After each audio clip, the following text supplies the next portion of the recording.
University Jaguars are two-time defending champions of the McDonald's Heritage Bowl. They're back again with 11 wins this season and a swagger from last week's SWAC title game win. Pete Richardson's Jags are ready to claim another ring.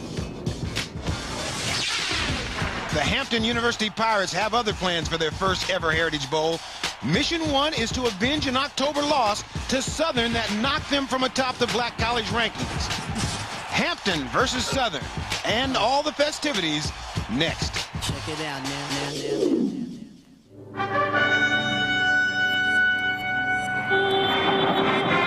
NBC Sports presents the 1999 McDonald's Heritage Bowl.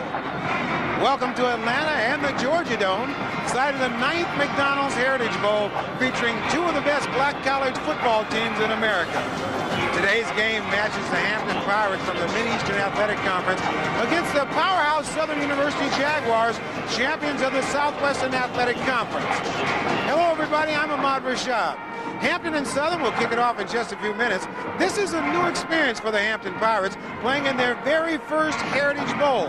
Now, the Jaguars of the Southern University, on the other hand, are regular visitors here, playing in their 6th Heritage Bowl, and they've only lost one of them. Now, in addition to the football, we'll also bring you the Battle of the Bands at halftime. But right now, let's go to the guys who will call the game, Tom Hammond and James Lofton. Tom? All right, Ahmad, thank you very much. And, you know, this game provides us with some contrast in both teams and in quarterbacks. Southern, as you said, is the veteran Heritage Bowl team, their 6th appearance, the last 5 in a row. But their quarterback, Terrence Levy, is the former backup, thrust in under center because of injury. And today, James, he makes only his 2nd career start. Yeah, and for Pete Richardson, that must be a question mark. And can Terrence Levy have an encore performance like he did in last week's SWAC championship game? He has a lot of complementary players on offense to help him out. And if he's the question mark, then the exclamation point for Southern has to be their dog day defense led by DeMarcus Miller. They went sack crazy in the first ball game against their opponents, and they hope to do the same thing today.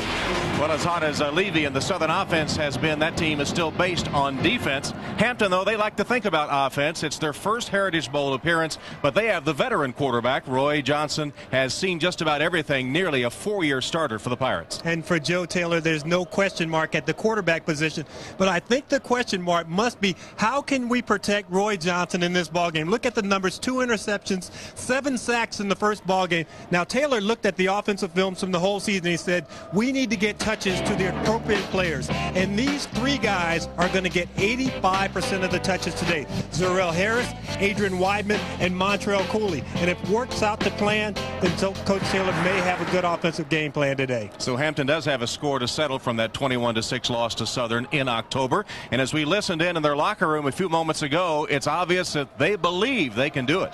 We can get it back. But you gotta believe. You gotta believe. You gotta believe. If you believe, we're gonna get it done today, man. I promise you that. I promise you. Champions on 3. 1, 2, 3. And the Pirates obviously are ready. The McDonald's Heritage Bowl from the Georgia Dome in Atlanta. Southern and Hampton. Kickoff coming up.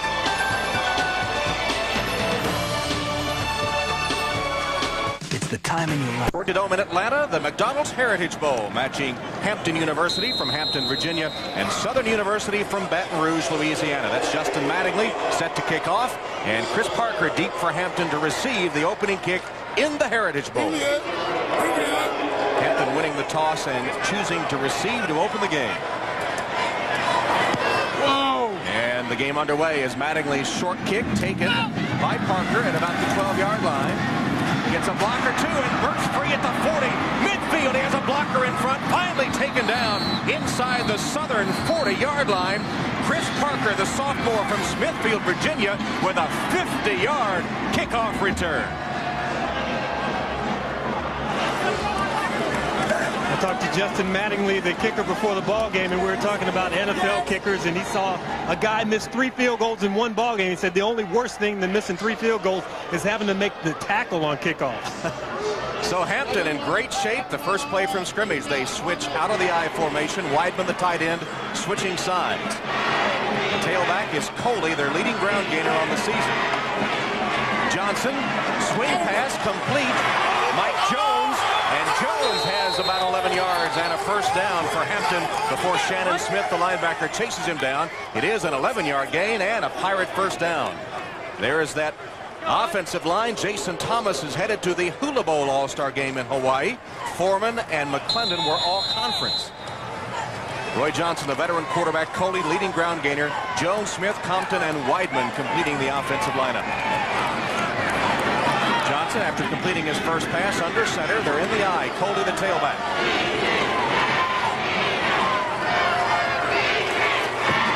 Coley's first carry got away from the initial hit, takes it inside the 25 to the 24-yard line, where Dillon and Warner, the linebackers in the center of the Southern defense, make the stop. Bell, Miller, Mays, and Wilson up front. DeMarcus Miller had a big game in the earlier win over Hampton. He is a force at that left tackle spot. Channing Warner, a 4-year starter, is the heart and soul of the defense at that middle linebacker spot. Second down play. Johnson, short drop, swings the pass complete, and down inside the 20-yard line is Montrell Coley. Tackle by Smith and Pittman. Watch that quick drop by Roy Johnson. I talked to Joe Taylor before the ball game. He said part of this offensive game plan is to get him off to a good start. You see the offensive leaders there, Cooley, Jones, Broughton, Zarrell Smith. Said he doesn't want to get Johnson racked around a lot early in the ball game. He doesn't want to repeat of that 7-sack performance in October. Joe Taylor and his opposite number, Pete Richardson, both have won Black College National Championships. Third down play for Johnson. Handoff is to Jones, and Jones has a first down inside the 10 down to the 6-yard line. Finally tracked down by Gillis Wilson, but fullback Mike Jones blasting for 12 yards. It'll be first and goal. Well, the Oakland Raiders used to do it behind Art Shell and Gene Upshaw, and what Hampton likes to do, they love to run left behind Mitchell Foreman, Jason Thomas, left guard, left tackle, and also Kelly McClendon, the center. And when you take a big back like Mike Jones, you don't get very many defensive backs who want to step up in front and sacrifice their body to take him down. Jones, the fullback in the eye, Coley, the tailback. First and goal from the 7, opening drive for Hampton. Johnson appears to be changing the play now. His coach, Joe Taylor, said he has a green light anytime. To Coley, the tailback, fights for a yard or so. Didn't quite make the 5-yard line. Gillis Wilson again leading the tackle with Channing Warner coming up to put the big hit on. Yeah, even though you're trying to change the play at the line of scrimmage, believe me, when wide receivers get out wide, for some reason they can't hear the quarterback if he wants to change to a run. They like him changing to pass. Oh, yeah. As a former wide receiver, you're just saying you can't hear. When they hear it's a run, they don't want to hear that. Wide receivers to either side, and now Coley moves out of the tailback spot and lines up on the slot to the top of the screen. In motion, Compton. Johnson with a handoff. Jones takes it down to about the 2-yard line. Mike Jones lugging it tough inside yards. DeMarcus Miller making the tackle. I talked to Joe Taylor. He said, when I get down in my goal line area, I bring in my jumbo backfield. Watch number 6, one of the biggest running backs I've ever seen in my life. He's listed at 6 feet, 260. Well, he's not 6 feet, and he weighs a lot more than 260. That's Norman Clement, who is the fullback in the formation. Mike Jones is now a tailback. He's already carried twice for 16 yards, Jones. Here is, this is Mayer, and Mayer bumping ahead right to the corner of the end zone. No signal yet. And he did not get in. Stopped just short of the goal line by Shannon Smith and Bradley Pittman. It was Karima Mayer, the senior, 220 pounds, from the tailback spot in that jumbo formation. You'd think with the jumbo formation that you're going to run inside, but he tries to bounce it outside. If he just extends the ball a little more with that left hand, he might get it over the pylon and get the nod from the official, but he makes good ball security, doesn't get the ball in, and probably see him plug it right up the middle here. It's 4th down now, 4th down and goal just shy of the goal line. A 4th down play for Hampton, and Johnson changes the play. Still that jumbo formation, fumble football. Football is loose, and Southern with a great defensive stand. Bradley Pittman recovering the fumble. It appeared that Kelly McClendon and Roy Johnson had trouble with the exchange. There is a penalty marker on the play. one of the things that you really need to do, you need to be aware of the clock. It got down to 25-second clock, got down to 2 seconds. Johnson would have been a lot better off just calling a timeout there. Obviously, he didn't know he was going to fumble the ball, but be patient. Take good advantage of your scoring opportunities. Dead ball foul against the defense. Dead ball, personal foul against the offense. Decline, first down. Referee Carl Pearson with the call. Obviously, the officials trying to take charge early. A great goal line stand by Southern.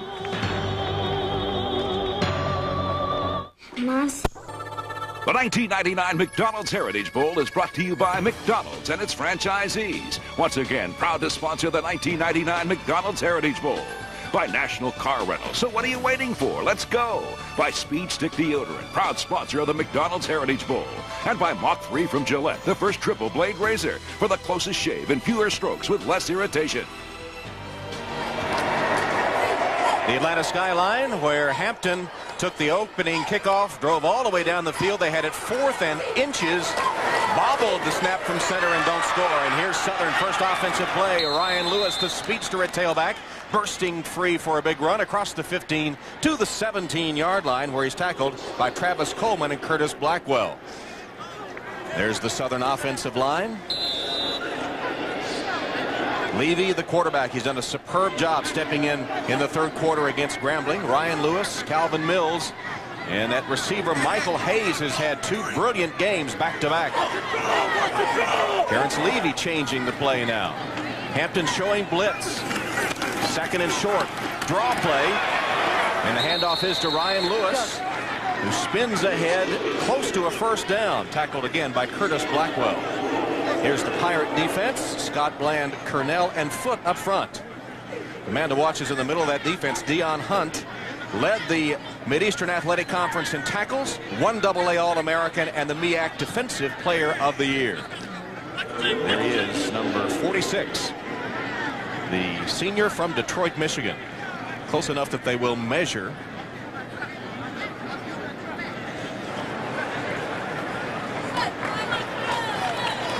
And as you can see, it is enough for the Southern first down.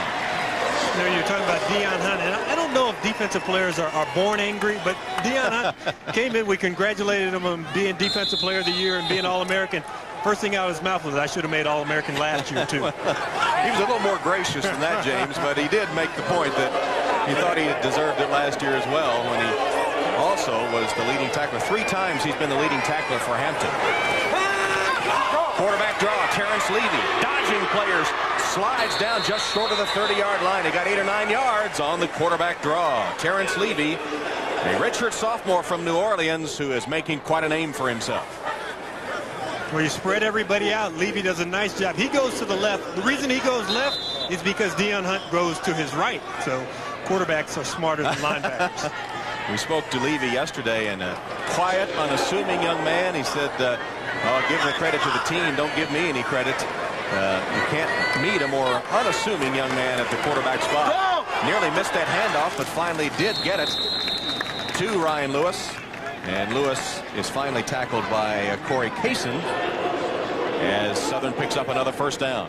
Talked to Lewis before the ball game. He's been hobbled about the last month by an ankle injury. See, 1,100 yards rushing. They probably could have had a lot more, but he's been in and out of parts of ball games. He said the ankle feels good as long as the defensive players don't play dirty. 2nd highest all time. He's also a sprinter on the Southern track team. Here he is again on a delayed handoff. And good running again, just short of the 40-yard line. Finally tracked down by Monty Foote. See Lewis's numbers. He was a guy who stayed close to the bench for the first couple of years, but when Pete Richardson called on him, he responded with over 1,100 yards rushing this season. And has carried 4 times for 20 yards so far today. From the shotgun, Levy rolling, being chased. Hunt had a shot at him, and he unloaded it short of his intended receiver, incomplete. Deion Hunt getting penetration from his linebacker spot. Gilbert, the intended receiver, but the ball well short. Everybody talks about it. Every defensive unit say we want to pressure the passer. I think it's even more important in this ball game because Levy, last week, he passed for 426 yards. So you look at that defensive unit and they think to themselves, we can put pressure on this guy. Maybe we can rattle him a little bit. Southern comes out in an empty backfield now. No running backs and 5 wide receivers, 3 of them to the top of the screen. Levy steps up. He's got good protection. Now it breaks down and he lets it fly, and it is intercepted. Did he get it before or did he trap it? Yes, intercepted. Like intercepted by Vincent Lewis. Levy had good protection, looked for his 3rd receiver, it would appear, let the ball go, and it's picked off by Vincent Lewis, his 2nd interception of the season. So another turnover. This one goes Hampton's way.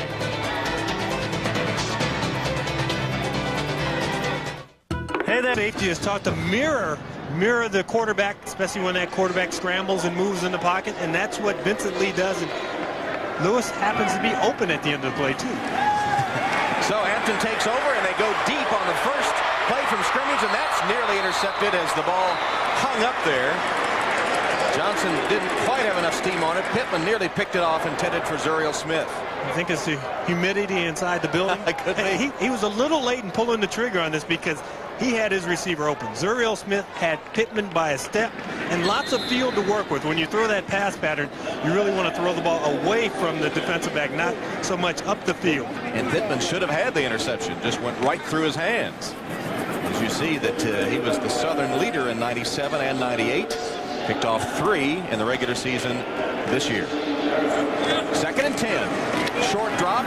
Pass complete to Coley. To Smith. Hit immediately at the 40-yard line by Damon Hill. You know, when we had that 4th and 1 play, you want to get points on the scoreboard. Do you kick a field goal here? Do you try and go for it? The center snap between Kelly McClendon and Roy Johnson, you think would be automatic. These guys have played together for 45 games in a row. You wouldn't think them fumbling a snap, but that time you saw Roy Johnson get under the center late. Bad exchange. No score, just past the 7-minute mark in the first quarter. 3rd down play. Johnson has his man wide open. The catch made by Smith. Zuriel Smith for 12 yards and a Hampton first down. Knocked out of bounds by Damon Hill. Well, log on to msnbcsports.com for special coverage of today's McDonald's Heritage Bowl. Some say Southern kicker Matt Bussart might have a future in the NFL. Check out his story. Plus, listen in to an in-depth interview with the legendary Eddie Robinson and take a Heritage Bowl trivia quiz, all at msnbcsports.com, the official website of NBC Sports. First down for Hampton, just into Southern territory. Coley, the tailback. Nice play made by Gillis Wilson, who fought off the blocker and wrapped up Coley. Forward progress stopped and whistle blows, but Wilson actually was blocked at the point of attack, fought off the blocker and made the tackle.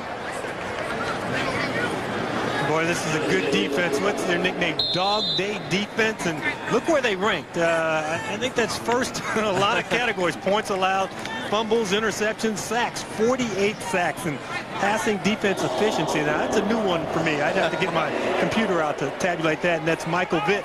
He calls all the signals and gets his stuff done for Pete Richardson. Johnson to pass on 2nd and 10. And overthrows Broughton, his intended receiver. But the last 2 games, that Dog Day defense has been just dog. Dog Day. It really has. Given up a lot of points, but you know what? DeMarcus Miller, their defensive standout, what he said, we played when it counted. In the 4th quarter, we still won the ball games. 2 big wins in come-from-behind fashion against Grambling in the Bayou Classic and against Jackson State last weekend in the first ever SWAC championship game. 3rd down and long for Hampton. Johnson rifles it, and it's knocked down, incomplete. Good defense. Bradley Pittman right on the spot again to knock it away from Zuriel Smith. Yeah, I think Bradley Pittman was on the spot just a little early. You don't see Joe Taylor protesting too much, but Zuriel Harris works down the field. He starts to come back, and there's the contact early. And when I say early, I mean there should have been a yellow flag behind him. And Warner in front and Pittman behind, but no flag. And Tellis Bolden will punt to Alexander. Bolden was booming him in practice here yesterday, drawing oohs and ahs from his teammates. That'll draw an ah, but not an ooh. It's going to work out well. Yes, it is. Well, that's the way he planned it all the time. Ooh, ah. It rolls all the way to the 7-yard line. That's a 41-yard punt. We'll be back. How about some putt? Quarter, the McDonald's Heritage Bowl. Hampton and Southern. Southern takes over deep in its own territory. Levy from the shotgun. Fires it out into the flat. Catch made and hit immediately. Joubert made the grab. And then Spike got him before he could get much of a gain out of it, a yard or two. And when you throw that screen behind the line of scrimmage, what you're thinking we're going to get 6, 7, 8 yards at that time. Spike, a real nice tackle because he had to fight off the block of Michael Hayes before that ball carrier got out there. Pete Richardson's Jaguars facing a 2nd and 9 from their own 9-yard line.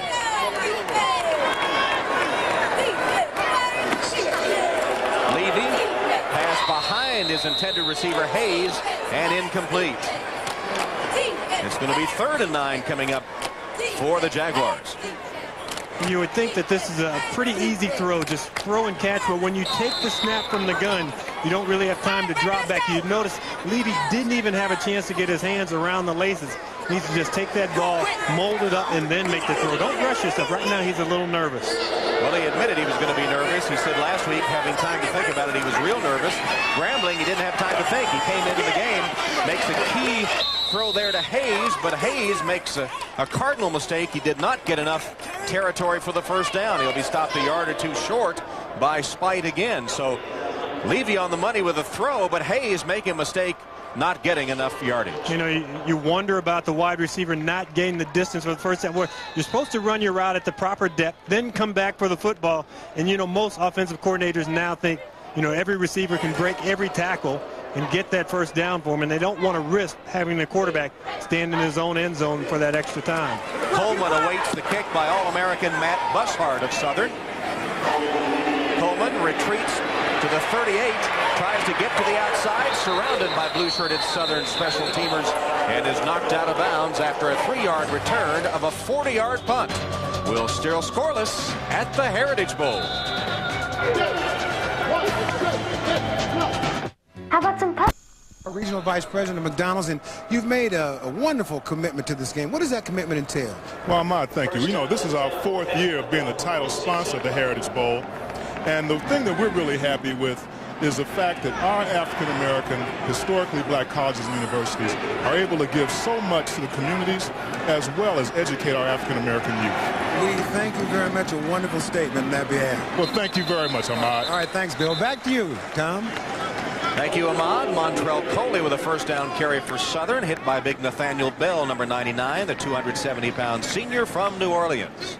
And the battle of field position has been won by Hampton so far. They average starting on their own 47, while Southern averages starting on their own 9. So far, no points on the board. Hampton had it 4th and goal, inches from the goal line, and fumbled. And we're 0-0 with 4 minutes and 12 seconds left in the first quarter. Southern showing blitz, but Warner does not come. Johnson sets up a screen, and the pass is complete to the tight end Weidman, who runs over would-be tacklers, punishing the defenders for Southern.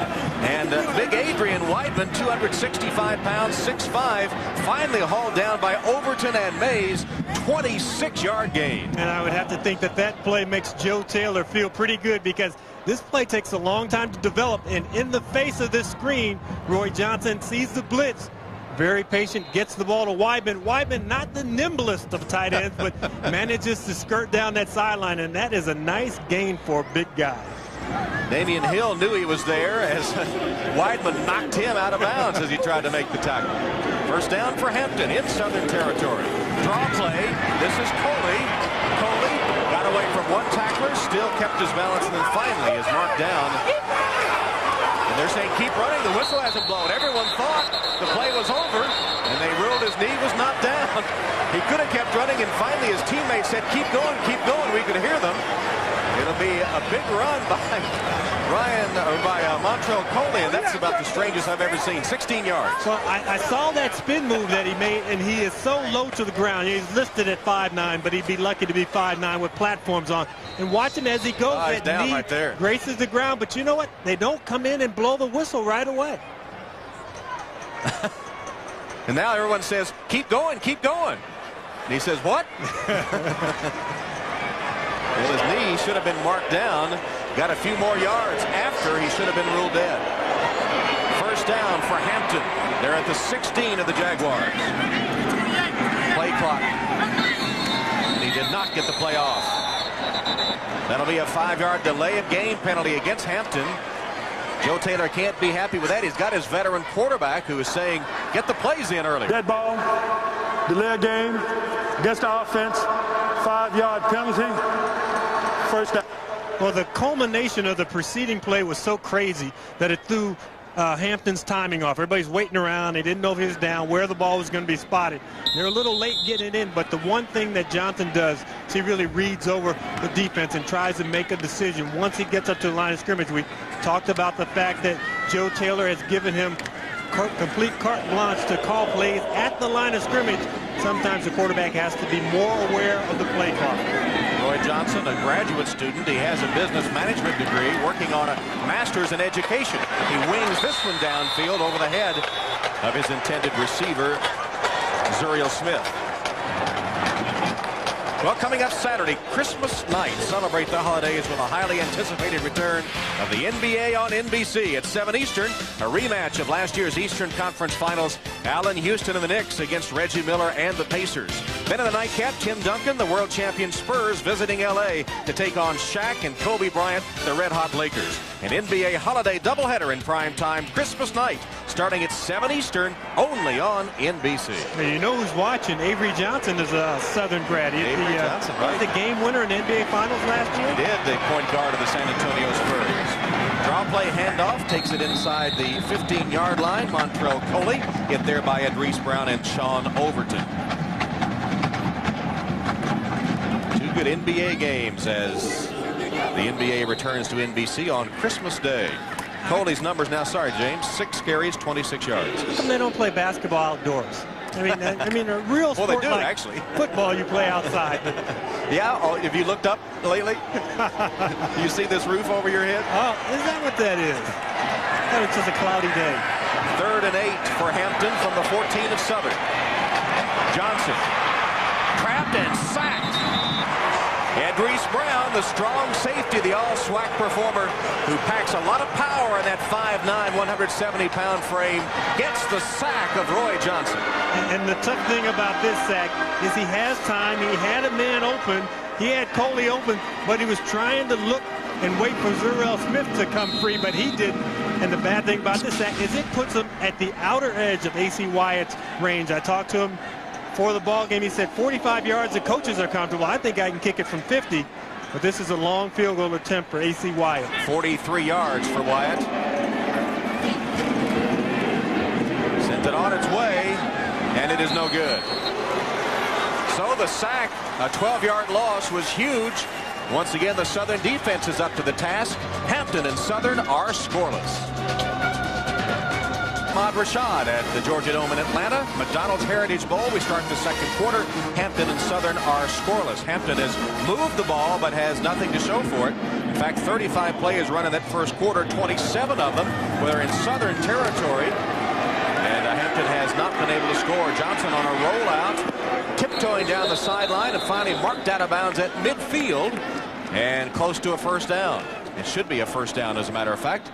There are the first quarter stats. Big passing yardage advantage for Hampton. 3 turnovers, 2 of them by Southern, the 2 interceptions by Vincent Lewis. And really a huge advantage in time of possession. And when you talk to Pete Richardson, one of the things that he talks about is controlling the tempo of the ball game. You see his arms folded. You know, I've taken a couple of classes here and there. That's not a happy position when you get your arms folded like that. Not a happy position for your players either. You don't want to, you kind of want to give him a little space when he's showing that body language, the former NFL defensive back. Johnson fires too hard and behind the intended receiver, Zuriel Smith. when the two teams played in Indianapolis in October. Hampton had the better stats also, but lost the game 21-6. Why did they lose? Yeah, but you have to look right here. Sacks, 7 sacks in that ball game, 3 turnovers, and you had one of those sacks, that turnover, that led directly to a touchdown for the Southern defense. Johnson has hit 5 of 10 passes, 54 yards, facing a 2nd and 10 here. He's under center, drops back.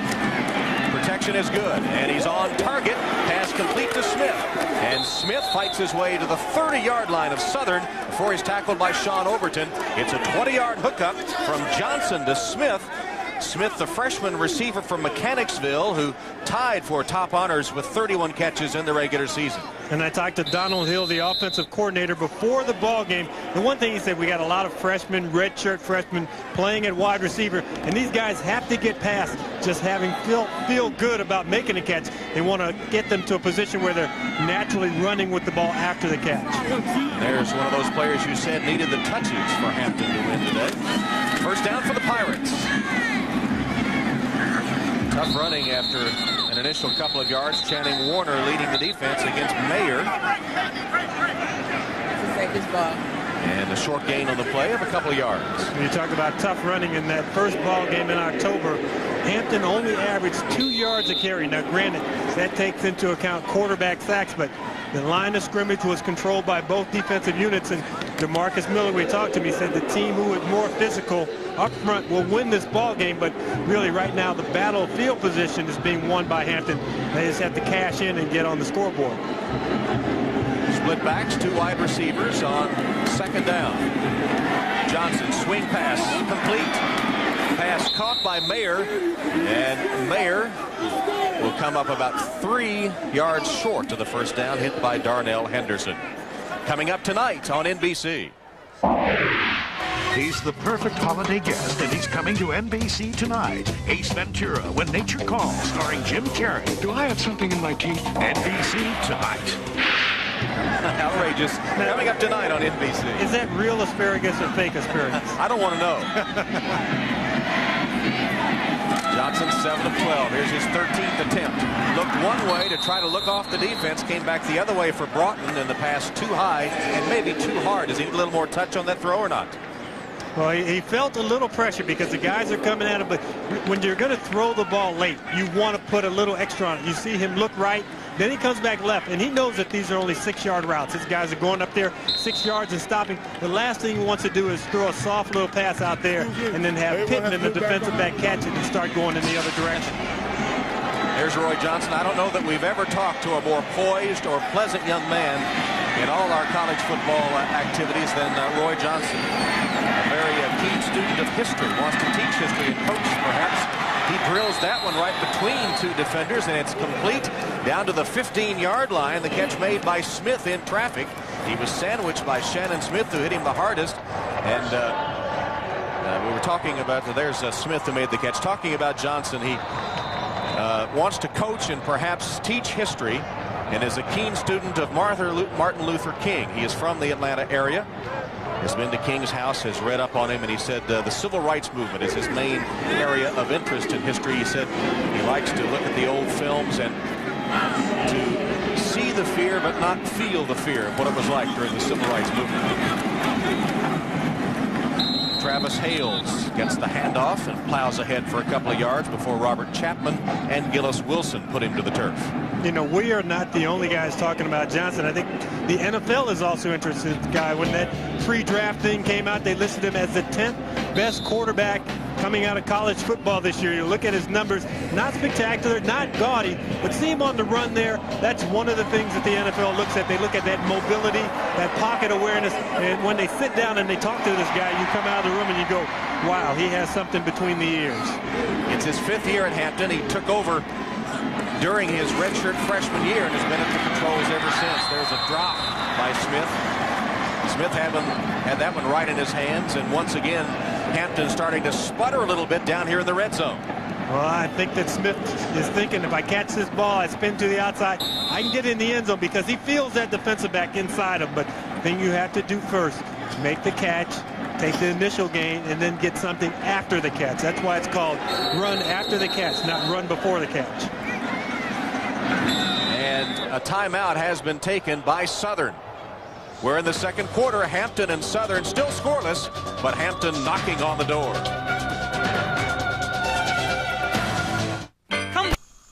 It's brought to you by Pele Pele, the original urban brand of choice since 1978. By Tampax. Tampax was there. By the United States Marine Corps. The change is forever. And by Priority Mail from the U.S. Postal Service.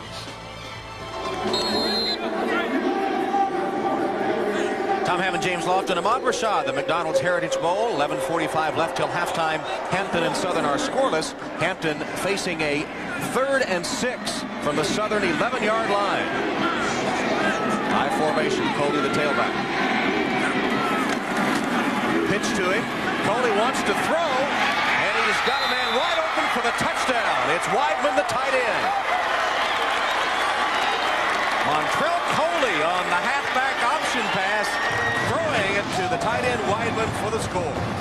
I'm watching the play. I'm watching the defense line up. I'm saying they're going to come after the quarterback. They're coming after Johnson. You can see them in a blitz situation. And then I watch the toss, and I say, that's not going to work. It's not going to work at all. But he does a nice job. He takes the pitch, and then he molds it under his arm. And you saw number 33, Darnell Henderson, coming back into the picture. He was the cornerback who bid up on that side. Joe Taylor said, that's really our only trick play, that halfback pass. And he sold the run just long enough for the linebackers to be a little hesitant. The point after is good by A.C. Wyatt. And the Hampton Pirates take the lead in the Heritage Bowl. They're up 7-0 on Southern. Hampton band all fired up after the Pirates take a 7-0 lead over Southern in the Heritage Bowl. Weidman, number 88, capping that scoring drive on the halfback pass. Gary Bowie with the kickoff. Right down the sideline, will be marked out of bounds about the 32-yard line where the Jaguars will take over. Up next on NBC, 1994 Olympic gold medalist Tommy Moe leads the Americans as they take to the mountain to compete in the Ford Downhill Series, one of skiing's most competitive professional downhill ski tours. That's the Ford Downhill Series coming up next here on NBC. You talk about fear. try going downhill and not being able to stop very well. Look at the time of possession in favor of the Pirates. Total yards as well. They finally got a score to show for all their movement of the football. Levy from the gun. That pass deflected and incomplete. Deflected by Corey Kaysen, the linebacker. And a nice job by Corey Kaysen. He's supposed to be in this passing lane, but they try the play-action fake. He hesitates for a second. He keeps his eyes on the quarterback, and he gets that big left hand up there. He elevates, because if not, Michael Hayes is running down the street by himself, well, down the field by himself. Pitch the ball to Ryan Lewis. It's about 3 yards to the 35, where he's hit by Harry Cornell. Lewis, 6 carries, 18 yards so far. And we talked about the guys getting the 85% of the touches for Hampton. Well, for Southern, it really is Lewis and Hayes, and that's where the offense starts. If those two guys can't get involved and get a little more active, they're going to continue to stagnate. 2 of 9 for Levy. Tough afternoon so far. Empty backfield here with 5 receivers in the formation. Levy's pass too hard for Hayes, who was running the slant. That's his favorite route. He had an inside step on Spate, but the pass too hard. That you wouldn't think that a guy 6'5", that you'd be able to throw the ball over his head, because Hayes played basketball in college, and when he came out of high school, you know, he said Southern was one of the teams that wanted me to play basketball for him, but even he can't get up for that one. Hayes, as you said, recruited by Southern for basketball, recruited by virtually all the major universities 1A schools for football, went to LSU and then left this season and came to Southern. Bushart once again gets a good roll on the punt. It'll be marked out of bounds at the 18-yard line. It goes in as a 47-yard punt with no return. Hampton still has the lead.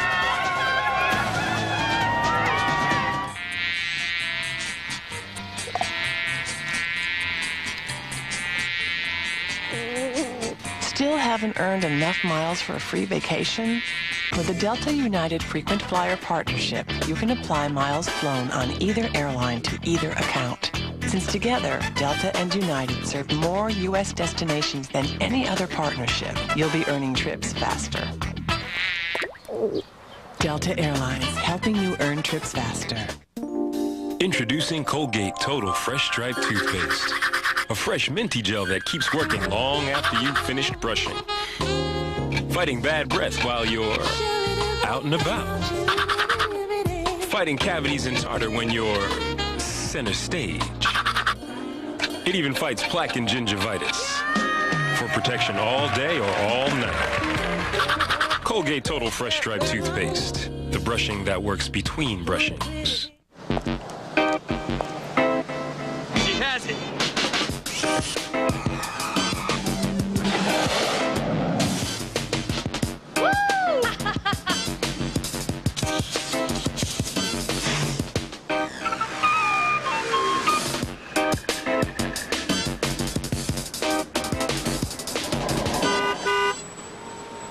What?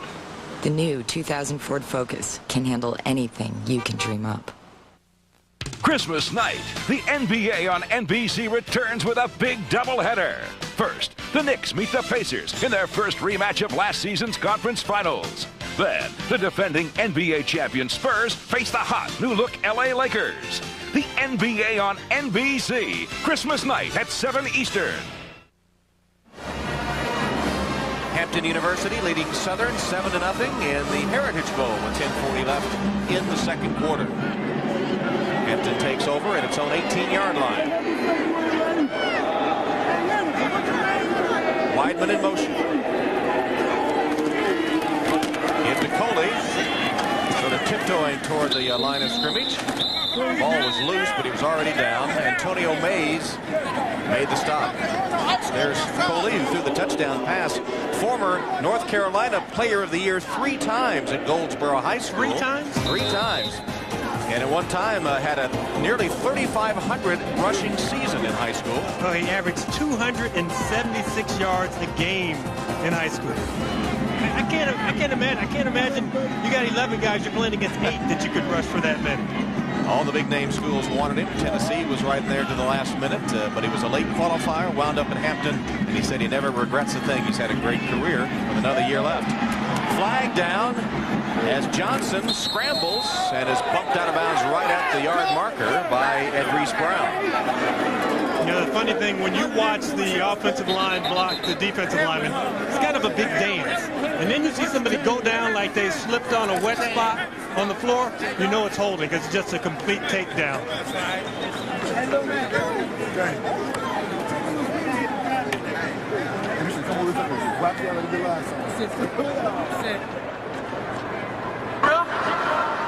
Holding against the offense, 10-yard penalty, repeat the down.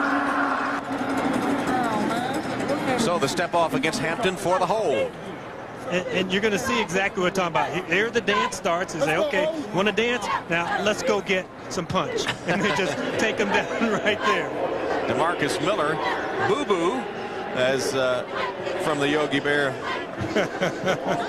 has that low leverage, and sometimes that's all you can do is kind of just get down there with him. And Pete Richardson says if you want to block him, you better put 2 guys on. That time they had 1 guy on him. And Kelly McClendon is a center. He needs to come over and help out, but McClendon's at a disadvantage. Boo-Boo's 5'9", 5'10", and he's 6'5". He can't squat down low enough to get his hands under his pads. 2nd and 19, draw play. Coley fighting his way upfield, did a good job of running across the 20 to the 22-yard line. That's a 14-yard gain. Didn't look like there would be much there, and Coley made it into something. Pittman and Matthews combining on the stop. Yeah, but when you talk about good running backs, guys who keep their eyes up. I mean, here he's in traffic, getting pulled around the shoulder pad, but his eyes are always facing forward. He's looking for a place to run, and you know, I don't like to see wide receivers watching the running backs get blocked, because that means that you're not blocking your guy. And that time, Zarrell Smith watched Pittman take down his running back. Johnson, dangerous pass, knocked down in incomplete. Nathaniel Bell had dead aim on it all the way. He was going to ramble in the end zone if the pass had been just a little bit lower. As it was, he batted it to the turf. Look, see, in practice when we ran that play, Nathaniel Bell, the defensive lineman, never dropped off. That time Nathaniel Bell drops off in coverage. You hear about the zone blitz. That's exactly what this is. It's a zone rush. What that defensive end does, he drops back into coverage.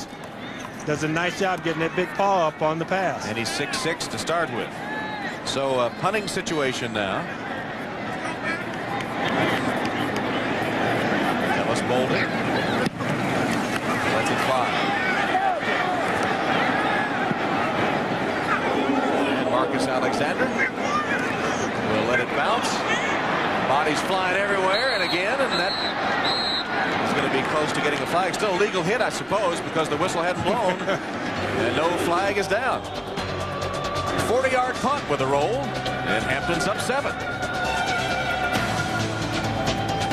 He wasn't a real vocal guy, but you can see he's a leader. Saw that late hit on the punt. He's chewing out the guys, telling them that they have to play with their head, not just with emotion when this ball game is going on. Here's a drop ball by Hayes. I think the debate is it a backward pass? Is it a lateral or is it a forward pass? Ingram's came up with the ball.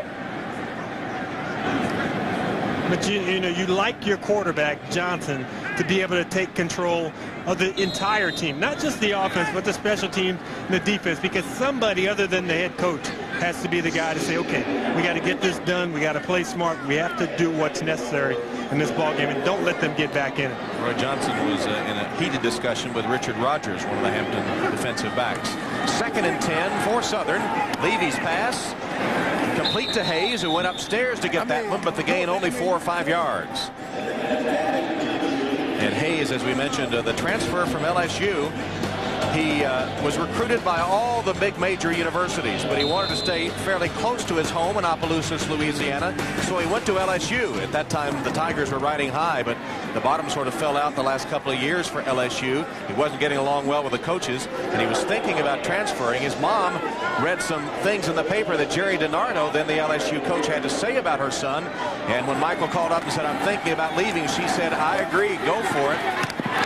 And here's a pass, Levy's 3rd interception, and a 3rd one picked off by Vincent Lewis. Lewis knocked out of bounds inside the 20. A flag is down. Vincent Lewis with his 3rd interception of the first half.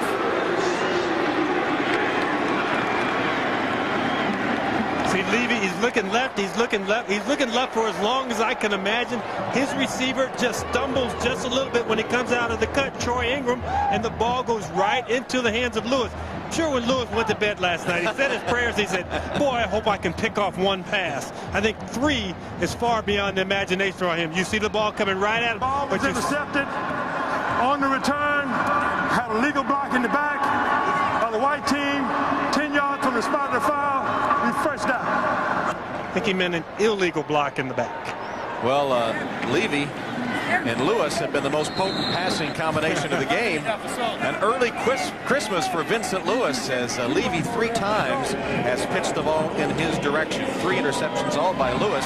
More yards on that return, 43, than Levy has passing. Hampton takes over after the turnover again in good field position, the 27 of Southern. On the sweep, and the reverse. Reverse to Smith. Smith with blockers in front, convoy of blockers. Cuts back inside, dances his way to the 14-yard line. A 13-yard gain. Pittman finally brought him down. They didn't get all that they wanted out of this, but they still got a lot. But the one thing about it, he's forced deep. See how deep he is? He must be 10 yards behind the line of scrimmage there. Now, the quarterback's out in front of him blocking. And when the quarterback's out in front of you going, is he going to really get it done? I know he's a good athlete, but is he committed to blocking? And talked about the guys who need to get the touches. And it's been Coley, it's been Zurel Smith, and also Weidman, the tight end. First down play, straight ahead, Coley to the 9-yard line. Offensive line starting to open up some big holes on that play. Shannon Smith, the linebacker, made the touchdown-saving tackle. I talked to Joe Taylor before the ball game. I said, okay, you're going to get these guys the ball 85% of the time, but when you get down in that red zone, is this a chance to match up Weidman? We saw him on the halfback pass against a guy like Ed Reese-Brown. Ed Reese-Brown had 3 interceptions last week, but he's 5'9". Weidman is 6'5". It would seem like that's where you want to go with the football. 2nd and 5. Short drop. Laying it up for grabs. And it's incomplete. Dangerous pass. Zuriel Smith had the defense right with him, Pittman all the way. And that one was up for grabs. Could have gone either way. Now, you would think that a guy like Zuriel Smith, who is a long jumper and a high jumper, a good member of their track team, he can get up for this ball, but this ball almost hangs up a little too long because you see the defensive back has a chance to turn and locate the ball. You don't want that defensive back to have that much time to find the football as it's coming down. He actually has better position, Pittman does, than Smith. Right. So now it's 3rd down. Rolling. Coley with a block. Pass is complete down to the 1-yard line to Mayer. And it will be marked just short of the 1. 1st and goal for Hampton. Ed Reese-Brown saved the touchdown, but it'll be 1st and goal again for the Hampton Pirates. The one thing you want when your quarterback rolls out of the pocket is you want patience and poise. And you see both here. He's not in a hurry to throw this football. He lets the play develop, does a nice job in throwing a very catchable pass. You know, we talked about this guy playing at the next level, playing in the pros. I see a lot of elements that pro scouts would like. 1st and goal. Mayer now is the tailback in the jumbo formation. Handoff to him. Looked like he was in, but no signal from the officials. Now they'll mark him down short of the goal line. Mayer comes in that jumbo formation with Clement. Couldn't quite pound it across. Tom, I'm watching the play. The back shifted. The wide receiver's going in motion. You have people moving simultaneously, and the officials kind of just miss it. I mean, it looked so obvious. You saw the backs reset into the eye.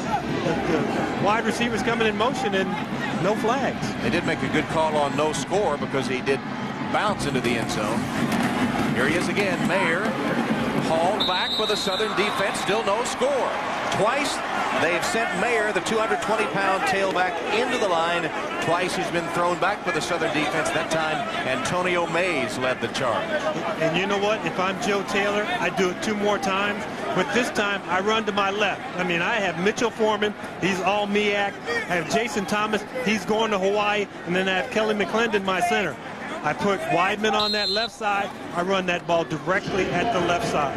I don't test DeMarcus Miller again. I know what he can do, and I know that he's a little better football player than Larry Vaughn, my right guard. Reese Johnson made the first hit last time on the last play, too, up front for Southern. Here we are again doing just what you say. Hit in the backfield and dropped at the 5-yard line. The play made by Rashawn Matthews. You run left, but you don't run wide left. If you're going to run wide, you leave Coley in the ballgame. When you bring in that jumbo backfield, you attack straight on. And if anything, I line up in the eye and I give it quick to number 6. But watch it. They try and stretch this play. And when they stretch it, you get pressure from the inside. Rashawn Matthews, the senior from Baton Rouge, another transfer from LSU, making the hit in the backfield, and then Warner putting him down for good. So Wyatt will attempt the field goal. It'll be a 21-yard attempt. It's up, and it is good. So the Hampton Pirates don't get the touchdown, but they pad their lead. It's now 10-0 Hampton. Mom said to share them. Welcome back to the Heritage Bowl, where Hampton leads Southern 10-0. 3:54 left in the second quarter. Hampton getting the field goal after the interception. That drive covered 3 minutes and 59 seconds. Southern's last 4 drives combined, only 3:42. It's been 3 and out quickly for the Southern Jaguars. Hampton perhaps a little disappointed they were able to get only the field goal after that interception in great field position. They had it 1st and goal at the 1. Couldn't score the touchdown. Kickoff taken at the 5-yard line.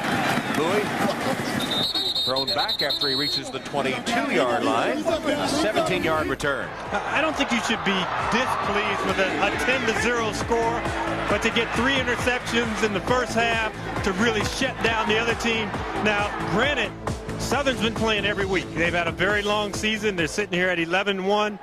And Hampton had some time off after the season was over. And you wondered, would they come into the ball game rusty? This is an event that Southern plays in, it seems like, every year, so they're used to the format.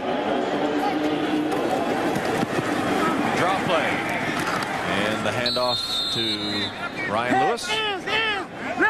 Gets to the 25-yard line, about a 4-yard gain. Blackwell and Lewis on the tackle.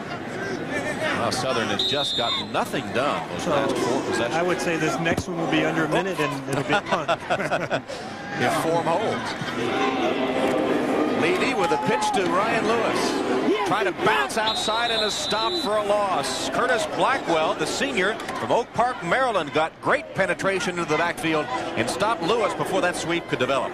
You know, as great as Levy has been, here's Troy Williams, who was the starting quarterback all year long. And it was funny when we talked to Troy Williams before the Bayou Classic. He said, you know, I know I haven't had a great season, and talking about a team that was sitting there at 9-1 at the time. So if he hadn't had a great season, then what was the prospect for the guy who was really playing behind him? He talked about the Cinderella ball game and Cinderella second half that he had in the Bayou Classic, but he's not gotten the job done so far today. That's Levy, and he's lucky he's not intercepted for the 4th time. Spate had a chance at that one as Levy rolled and delivered for Joubert. Talked about Levy in the pocket here. You see an immediate, it's a dash. The one thing you might want to do here, pull up so that you can throw a more accurate pass. But he's lucky that that pass is not more accurate, because if it's really on the money, then it's going to get intercepted. And you know what? You throw a bad pass and they knock you down. Greg Scott knocked him to the turf. Life is just not fair. You were right. 3 quick plays and Bussard on to punt. Coleman awaits the boot. Bussard with a high kick. Coleman says get away from it. It'll bound out of bounds at the 40-yard line of the Hampton Pirates. A 39-yard punt. We've got a timeout at the Georgia Dome. It's been all Hampton so far. Have been a second-half team as Hampton takes over at their own 41-yard line, leading 10-0, and a first down with 2.5 minutes left until intermission.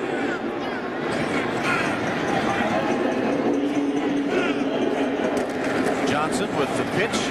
It's to Hales, and he is short of the 45-yard line. You know, Hampton finished 3rd in their conference, the Mid-Eastern Athletic Conference, as Florida A&M and North Carolina A&T elected to go to the 1AA playoffs.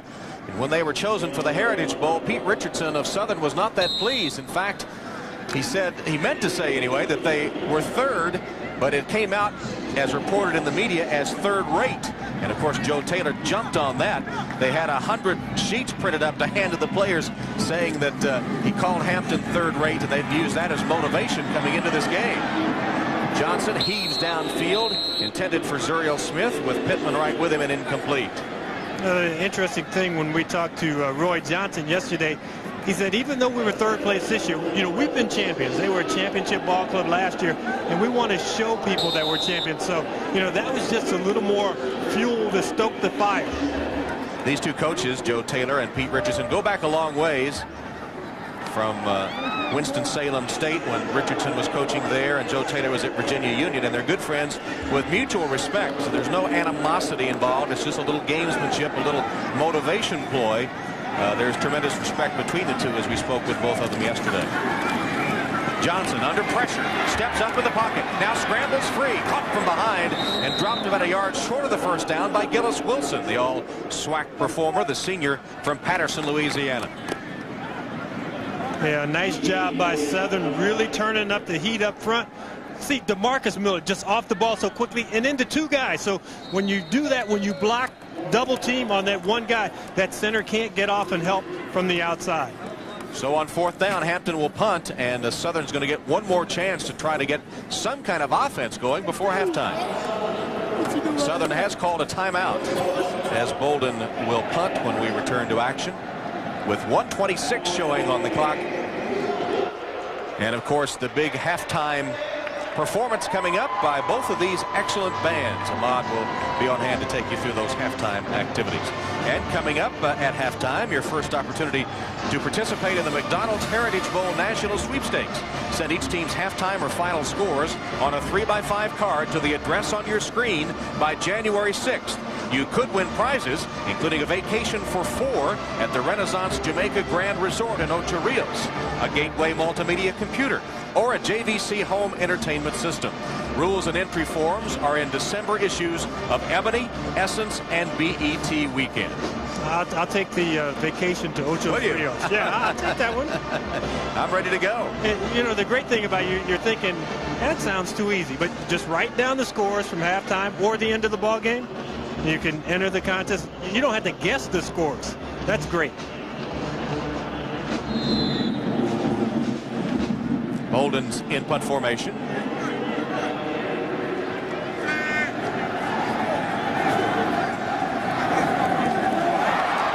And a snap over Bolden's head. He retrieves it. Now he's going to try to run with it. Finally, he's tackled at the 30-yard line. The ball free. And a scramble for the football. It'll be Southern's football at about the 35-yard line, the 36-yard line perhaps, as Gillis Wilson, the man that recovered the ball, knocked it loose after Bolden had recovered it. Here is a low snap from Brian Holt. Just goes right through his legs. You know, if you get down on one knee as a punter or when you're holding for field goals, you can actually get up and then punt the ball after that. He does a nice job in getting away from a couple of guys, but he has to realize I'm just a punter. I don't go to the weight room a whole lot. When big guys get around me, I better get down. Wilson pulled him down and the ball came free. Here's a Levy quarterback draw play. He stumbles ahead for 4 yards. Dion Hunt covered him there as we come to the 1-minute mark till halftime. Familiar situation, the no huddle, of course. Southern runs that no huddle offense all the time. Empty backfield. Plenty of time for Levy across the middle. Has his man at the 15-yard line. Kentrell played with the reception. It covers 18 yards. Travis Coleman hit him. Southern threatening here in the final seconds before halftime. And Hampton's going to have to make an adjustment. When they move down here inside the red zone, you kind of ignore that prevent look that you think of at the end of a half. Get up, play man-to-man, make a stop. Jags have 1 timeout left. The clock did stop on the first down and then restarts. Levy's going to try to run again. Tackled at the 15-yard line. He gained a couple of yards, but more importantly, the clock continues to roll. Dion Hunt made the tackle, and now Southern has to use its final timeout. You need an incomplete pass to stop the clock. If you scramble, it's got to be a good one, and they'll have to use the last timeout. 21 seconds left. I think at this point that Pete Richardson has to think, okay, we got 21 seconds. We really have 2 shots to throw the ball at the end zone. We can do that on 2nd down and 3rd down, but we don't want to complete a pass in the field of play and have the clock tick out on us. They can get a 1st down without getting a touchdown, but you don't want to get short of that 1st down marker and really have time bleed off the clock on you. Tomorrow night on NBC. NBC's the only place you can see It's a Wonderful Life this year. Merry Christmas! It's a Wonderful Life, Sunday at 8, 7 Central on NBC. Now, they're showing that tomorrow night. I'd watch that every day from now until the new year. It's just a great classic. It never grows old, no matter how many times you see it. I'm glad they haven't colorized it yet. Right. It would be the holiday season without that classic. I'm sure there are a lot of kids will be trying to fix the TV, wondering why it's in black and white, though. 2nd down play. 21 seconds as the clock starts. Levy for the end zone, and out of the end zone incomplete. Now 15 ticks remaining. Hayes closest to it, but there wasn't a chance for anybody. That one by Levy way out of the end zone. And purposely thrown over his head because there were 1, 2, 3, 4, count them, 4 defenders from Hampton right around Hayes. And Levy now has hit only 4 of 15 through the air, 28 yards and 3 interceptions. Justin Mattingly is on to attempt the field goal. He's hit 15 of 20 on the season. This is a 33-yarder.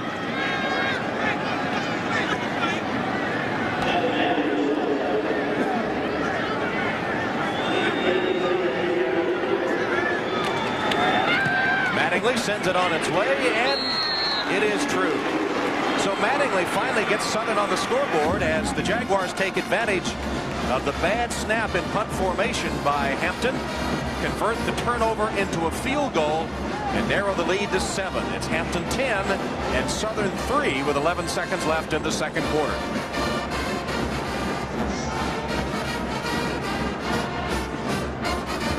Turnovers have been so important in this game today. 3 interceptions by Hampton of Southern passes and a couple of fumbles by the Pirates. Well, here's some famous Southern former stars. Willie Davenport, 5-time U.S. Olympian at the '68 Olympics, won the gold medal in the 110-meter hurdles.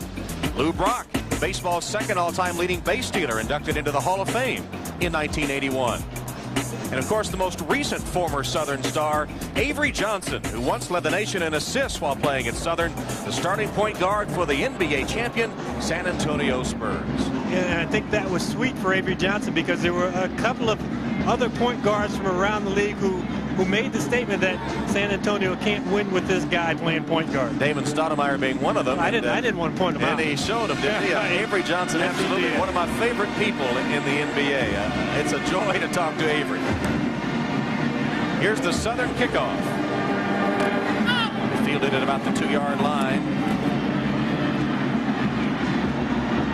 As Parker takes it to the 27. Out of bounds with 1 second showing on the clock. 26-yard return.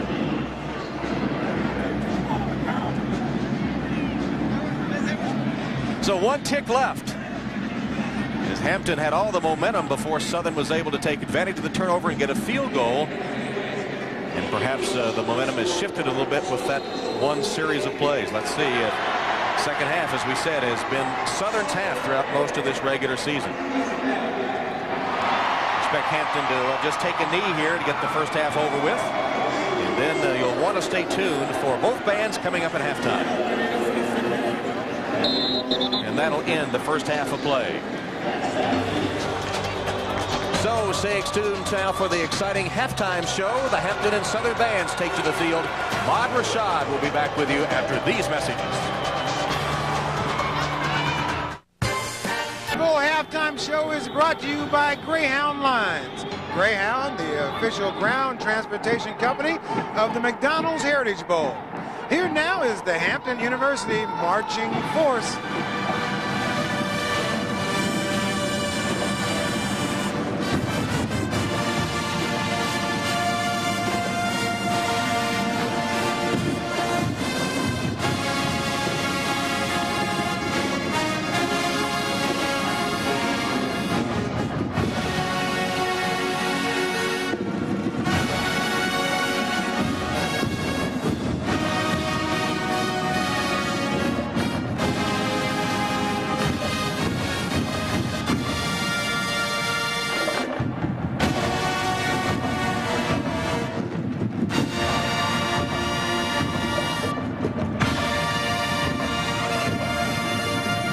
Watch and be amazed as the force does a drill to a 1988 hit by God. It's Groovy.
We're taking it back to the old school groove with Georgia's own godfather of soul, James Brown. Smash hit as we feature the Ebony Fire with Captain Sprint Martin of Atlanta and Erica Bell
trombone section, imitating Fred Wesley and the JVs. Oh, how I love these bands. As the Hampton University Marching Force plays on, we'll take a break. We'll bring you the Southern University Marching Band and an update on last night's action in the NBA right after these messages from your local station. On the field right now, one of the finest bands in all the land, the Southern University Marching Band from Jaguar land.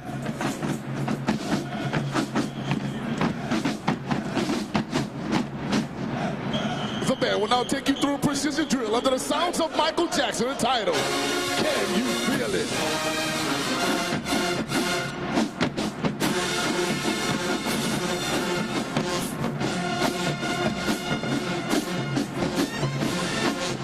Ladies and gentlemen, notice the rock, the high step, the moving and the grooving.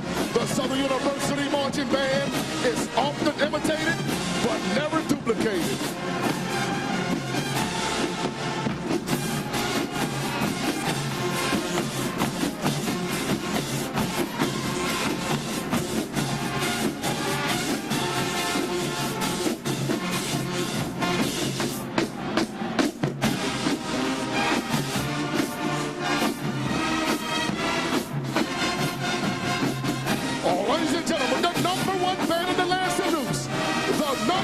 Television network, NBC.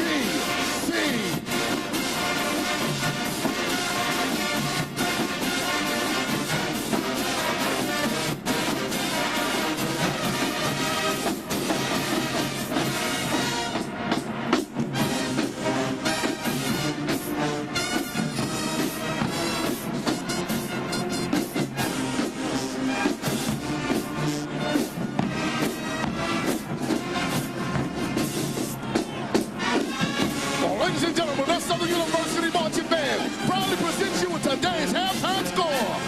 Southern University 3, Hampton 10. But remember, Jaguar fans, it ain't over until it's over.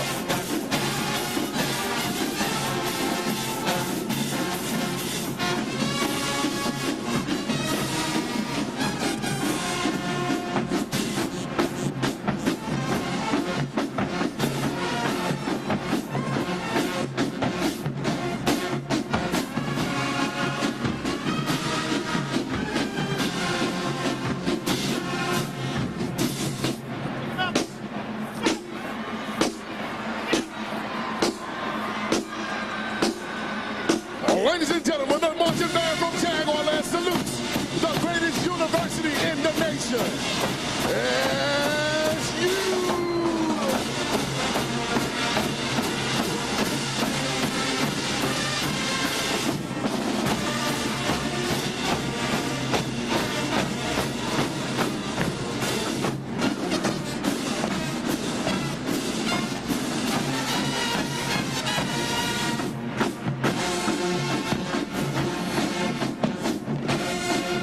This halftime band performance was brought to you by Greyhound Lines. Go Greyhound and leave the driving to us. So Southern is lucky to be in this game, only 7 down, considering the way they played that first half. Well, we see Pete Richardson on the sideline with that calm exterior. I'm pretty sure he erupted in the locker room at halftime because his ball team just was sleepwalking in the first half. Got nothing done offensively, and as we said, lucky to have surrendered only 10 points after 3 interceptions, 3 turnovers in that first half. Here are the first half stats, and you see once again Hampton dominating. Now remember, the first meeting in October, Hampton also had the edge in the stats, though they lost the game 21-6. But look at the time of possession, especially 21 minutes to just over 8 or nearly 9 for Southern. And, you know, we talked about the quarterbacks at the outset of this ball game, and you would think that Roy Johnson would be the guy who's had the hot hand, and he really did. But the key here is only sacked once. Remember, in the first ball game, he was dropped 7 times. So his offensive line has done a better job at protecting him, but they have missed vital chances to really up the score and to really put Southern behind the 8 ball. And Terrence Levy with those 3 interceptions, which could have been disastrous. Hampton had so many chances in the red zone and somewhat sputtered. They did get 10 points, but if you remember the opening drive of the game, they went only inches away from the goal line, fumbled a 4th and goal snap. It could be much worse. Yeah, so for the most part, I think Pete Richardson has to say, you know, we're going to get the ball to start this second half. We have a chance to get back in the ball game with a touchdown right off the bat. but really they have to try and do something to construct an offense that really doesn't rely so much on Terrence Levy. He's a guy who was obviously very nervous at the start of the ball game, high on a lot of passes, and you can look at his face right now and think, that mouth is pretty dry. I think I better get another drink before I go out there. So it's going to be up to him to pilot this ball club in the second half. Well, we know he's capable with his performances the last 2 weeks before this one, but Southern has been a come-from-behind team all season long. They're going to have to do it again. Before that field goal on the turnover, it was a dismal showing offensively for the Jaguars. I think that's the first half they'd just like to forget about. We talked about the last two ball games where they've had comeback wins. They've had big offensive performances. And this one hasn't started out like a movie that everybody wants to see the first weekend, but it may end up that way for Southern. Well, Tellis Bolden will kick it off for Hampton.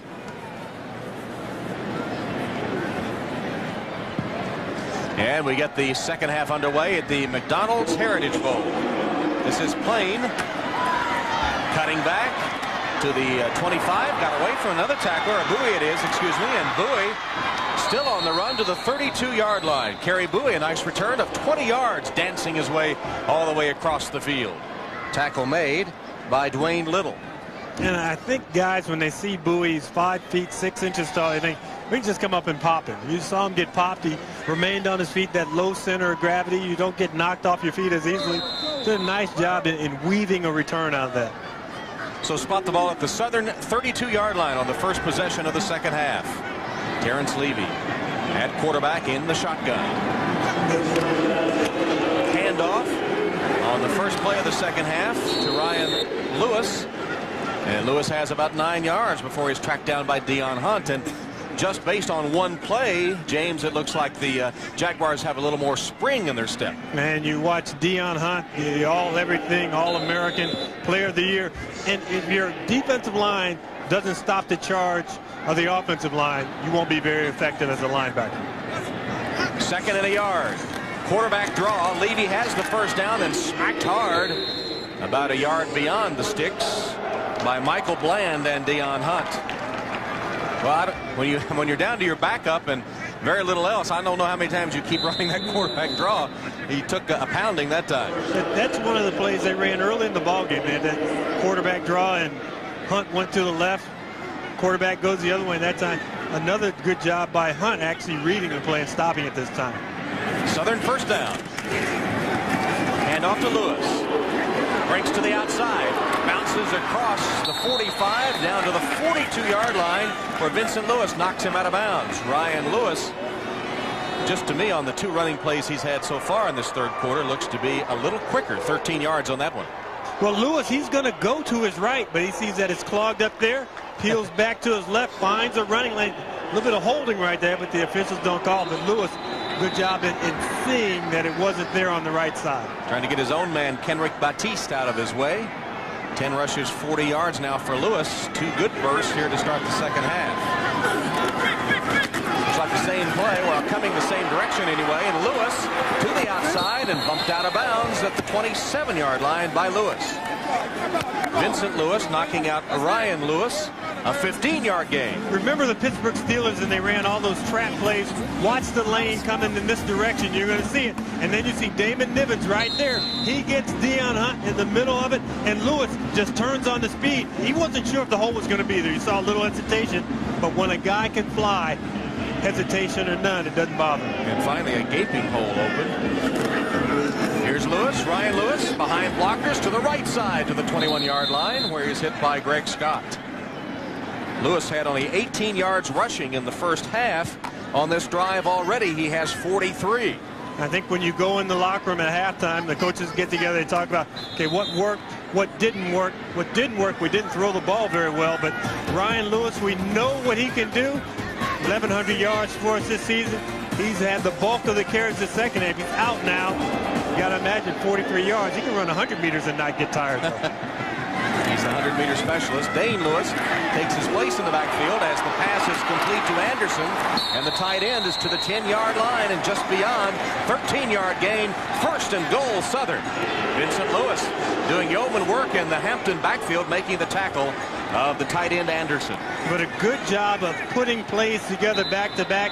You run the ball, you run the ball, you run, you fake a run, you peel your tight end off underneath. Very safe pass for Levy. You're not asking him to throw downfield into coverage. But that time, all you do, hit the tight end, you get some successful momentum going. Hampton takes a timeout to try to regroup on defense. Southern is driving. The McDonald's Heritage Bowl is brought to you by Irish Spring Sport Deodorant Soap, proud sponsor of the McDonald's Heritage Bowl. By National Car Rental. So what are you waiting for? Let's go. By Mach 3 from Gillette, the first triple blade razor for the closest shave and fewer strokes with less irritation. And by the United States Marine Corps, the change is forever. It's 10-3 Hampton early in the third, but Southern is driving. First and goal from the 9. Ryan Lewis back into the game, trying to get the corner, dragged down from behind at the line of scrimmage by Curtis Blackwell. You know, we've seen Southern hand the ball to Ryan Lewis, and you know what that is? It's the same girl with a different dress on. You have 3 wide receivers out wide on the first play. You have 3 wide receivers here, 1 up there. You give the ball to Ryan Lewis again. Here you split them out 2 and 2. You give it to Ryan Lewis. So it's that same girl, but every time she comes to the door asking, do you want to buy cookies, she has on a different dress. Well, it's been an attractive dress if you're a Southern fan because they've exceeded their first half total yards on this drive. Play action fake. Levy drills, deflected, intercepted. A one-hand grab. Unbelievable interception. Just the hands of Kaysen. Corey Kaysen took one big mitt, stuck it out, and hung on to the football.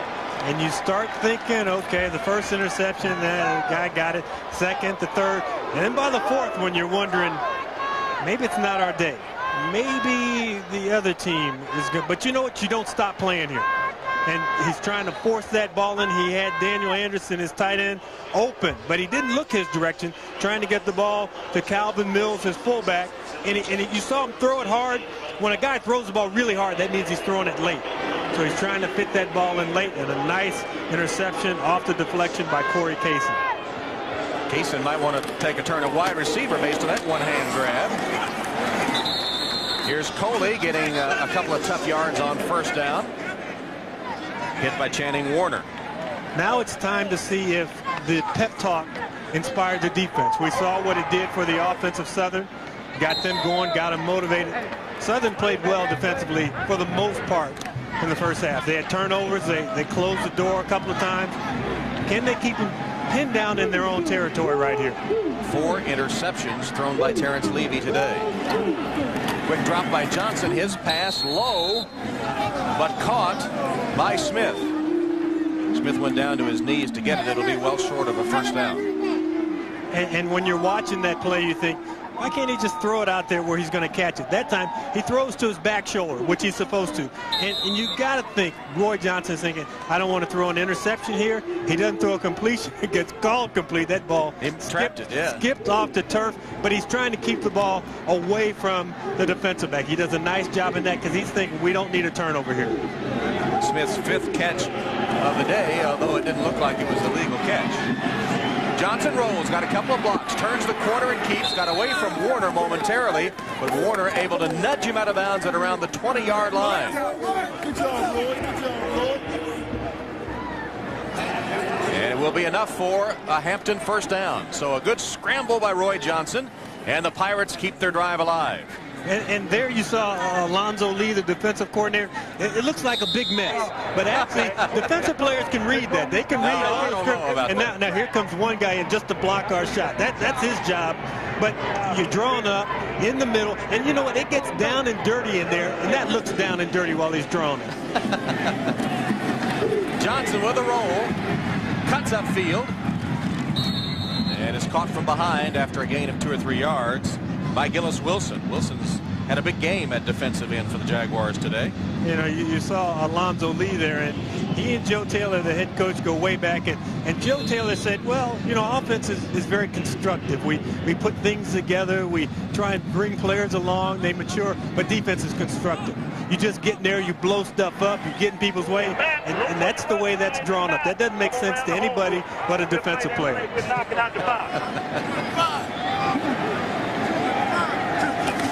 Second down play, quick toss. Coley can't spin away. Taken down at the 24-yard line by Bradley Pittman. He'll give you a roll to live. Well, those defensive players are pretty smart, James. In fact, here's before the game, and they're practicing the signals. Alonzo Lee is making sure that his defensive players know those signals. So you're right, they can read that scribbling, and they also can spot the signs from the sideline. I guess what you're saying is defensive players are just a lot smarter. But you notice all the defensive players learn the signal. So if the main guy gets hit in the head, which they do a lot on defense, the other guys can pick it up. Johnson with a completion while he was headed to the turf for 15 yards and a first down to Coley. Johnson was hit, was falling to the turf, and let it go. And DeMarcus Miller that time lined up at defensive end, just blew right past James McCall. He's on his heels. You see Roy Johnson turn into his left, and watch DeMarcus Miller, excuse me, that's number 98, Roshan Matthews, coming in and puts that pressure on him, and just a little flip of his hands gets that ball to Coley.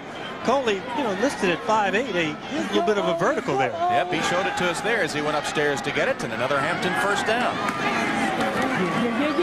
Here's Coley on the ground, bursting free for a moment into Southern territory. Another first down. He's to the 45-yard line after that 14-yard jaunt. You know, we talked about Coley being three-time player of the year over in North Carolina, 276 yards a game while he was in high school. You know what he does for a guy who's not real tall? He runs extremely well between the tackles. You would normally think a guy 5'9", all he wants to do is get to the boundary, use his speed, show everybody how fast he is. This guy really does run the ball well in between the tackles. And the Southern Jaguars call for a timeout. 8:36 left in the third quarter. We're still 10-3 Hampton.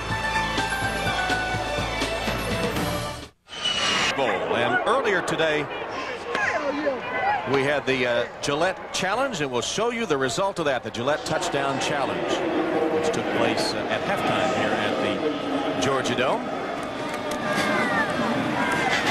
And on an attempted quarterback draw, Roy Johnson stopped for a loss by Roshan Matthews and DeMarcus Miller.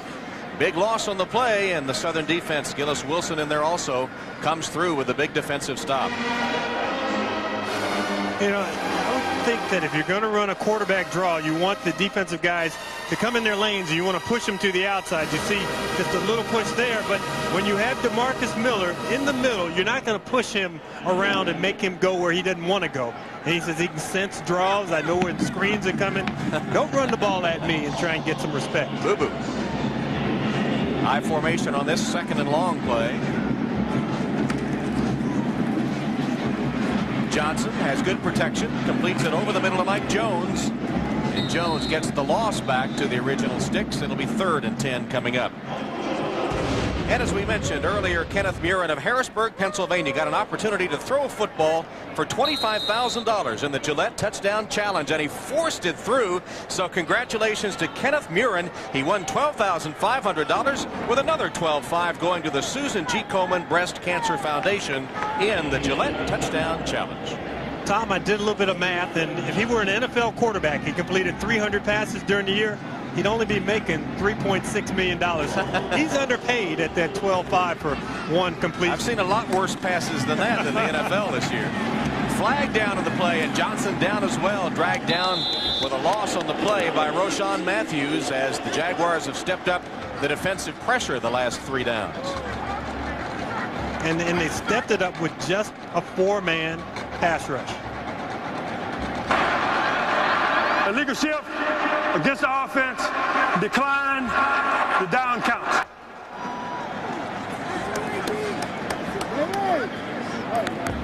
You got 2 men moving, or you don't get set for a complete count before the ball is snapped, and you get that illegal shift called on you. So decline the penalty and send Bolden out to punt again on 4th down. 10-yard line, Marlon.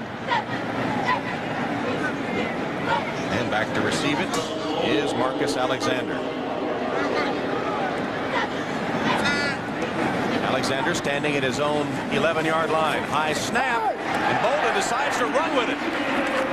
Bolden out of bounds, right at the marker. Let's see. Yes, they'll give him enough forward progress. It will be a Hampton first down. James, was that planned, or did he just see the high snap and take off?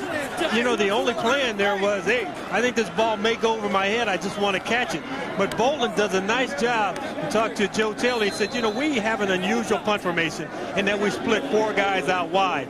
That time, that's a high snap. He saw the guy coming in. If he tries to take his normal approach and punt that ball probably gets blocked. So Bolden with a clutch scramble after the high snap.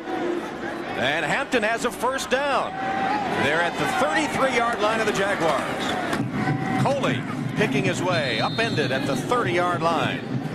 A gain of 3 on the play. And look at Coley, dwarfed by the defenders. Montrell Coley only 5'9" at best. But you questioned that, didn't you, James? Yeah, but I still say that he runs as well in between the tackles as any 6'2", 225-pound running back, because he makes a commitment when he takes that ball. It's not, oh, I'm picking to see if there's a hole.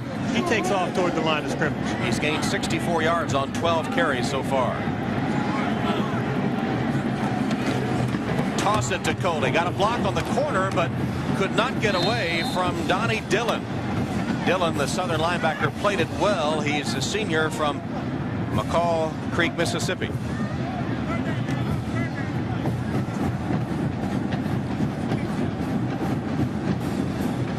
You look at Hampton, 219 yards per game up here, where they're first in the MEAC. You know what that correlates to? This number down here at the bottom, time of possession, 34 minutes, 12 seconds, number 1 in the MEAC. A good way to play defense is by keeping the other team's offense off the field. And doing a good job of it on this drive, 6 minutes, 20 seconds, thanks to the scramble from punt formation by Bolden. Play clock is about to expire.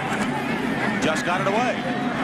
Johnson's pass caught at the 20-yard line. Broughton made a nice catch.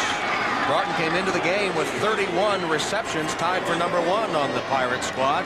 Edrice Brown, the all-SWAC strong safety, made the tackle. Brown coming off that 3-interception game in the SWAC championship. And that connection right there makes a lot of people in the stands happy, because these two were teammates in high school over in Stone Mountain at Redan High School, and they played the wing team offense. And Johnson was the quarterback and Broughton was the split end. He said, you know, he didn't throw to me a lot in high school. Maybe he didn't want to make me look good. The last 2 years, they paid their way in to watch the Heritage Bowl while they were home on school vacation and saw Southern win both those games. Draw play handoff to Hales. Travis Hales to the 15-yard line. Ball control drive by the Hampton Pirates, hoping to add to their 10-3 lead after the interception prevented what looked to be a Southern scoring drive. And then we talked about that offensive line, and Jason Thomas, the guy going to the Hula Bowl, is actually the little one of the bunch with 305 pounds. And you know what? They're not big and flabby. Joe Taylor said, hey, we get those kids in here, we work them. You won't see any guts hanging over their belt buckles. 2nd and 4. Weidman, the motion man. Coley, no, it's not Coley, it's Hales again. Hales makes a cut at the 5, down to the 3-yard line. The freshman Travis Hales, who has come on late. This is only the 7th game he's played this season. He's from Richmond, Virginia. Gains 11 on that play, but here's a young man that the Hampton coaches like a lot, and they've used him more and more as the season's progressed. And we talked about this man right here. He's uncovered. When you're uncovered, that means that you're going to be on the move. Watch, you get the double team right there, and watch, just a total block out. When you turn your man and turn him away from the hole, you give your running back a huge lane to run through. You know what, Tom? I think I'd have gained about 7 going through there. You might have gained 3. Look at the drive. I've been lucky to have made the line of scrimmage, I'm sorry to say. Travis Hales came into the game averaging 5 yards a carry. As we said, just getting playing time toward the end of the season. Got the carry there for his 5th of this game, and he's gained 25 yards. So right on his average as he limps off to the field after grabbing his leg. Dillon and Johnson made the stop for Southern. Now the tough thing here is if you run at DeMarcus Miller, he's tough. If you run away from him, he's so quick that you have to double team him. Second and goal from the 2. Pitch it to Coley. Coley trapped in the backfield and taken down. Boy, the Southern defense was ready for that one. And how many times have we seen the Jaguars today in the shadow of their own goal line stiffen up and prevent the touchdown? They really have. The only time that Southern was able to get in the end zone was on the halfback pass from Coley to Wyden. But here they try and toss the ball. And when you go wide, all the defensive players see it, and they react to it. Guy who does a great job right out there on the edge is Robert Chapman, because he takes up 2 blockers. But when you take up 2 blockers, you stretch the play. You give the rest of the team a chance to pursue and get in on the tackle. This drive has consumed 9.5 minutes, but now Hampton needs to get some points. They are 3rd and goal from the 7. Johnson in the pocket. Flips it out complete. Weidman has his 2nd touchdown. Adrian Weidman with a touchdown catch for the Hampton Pirates.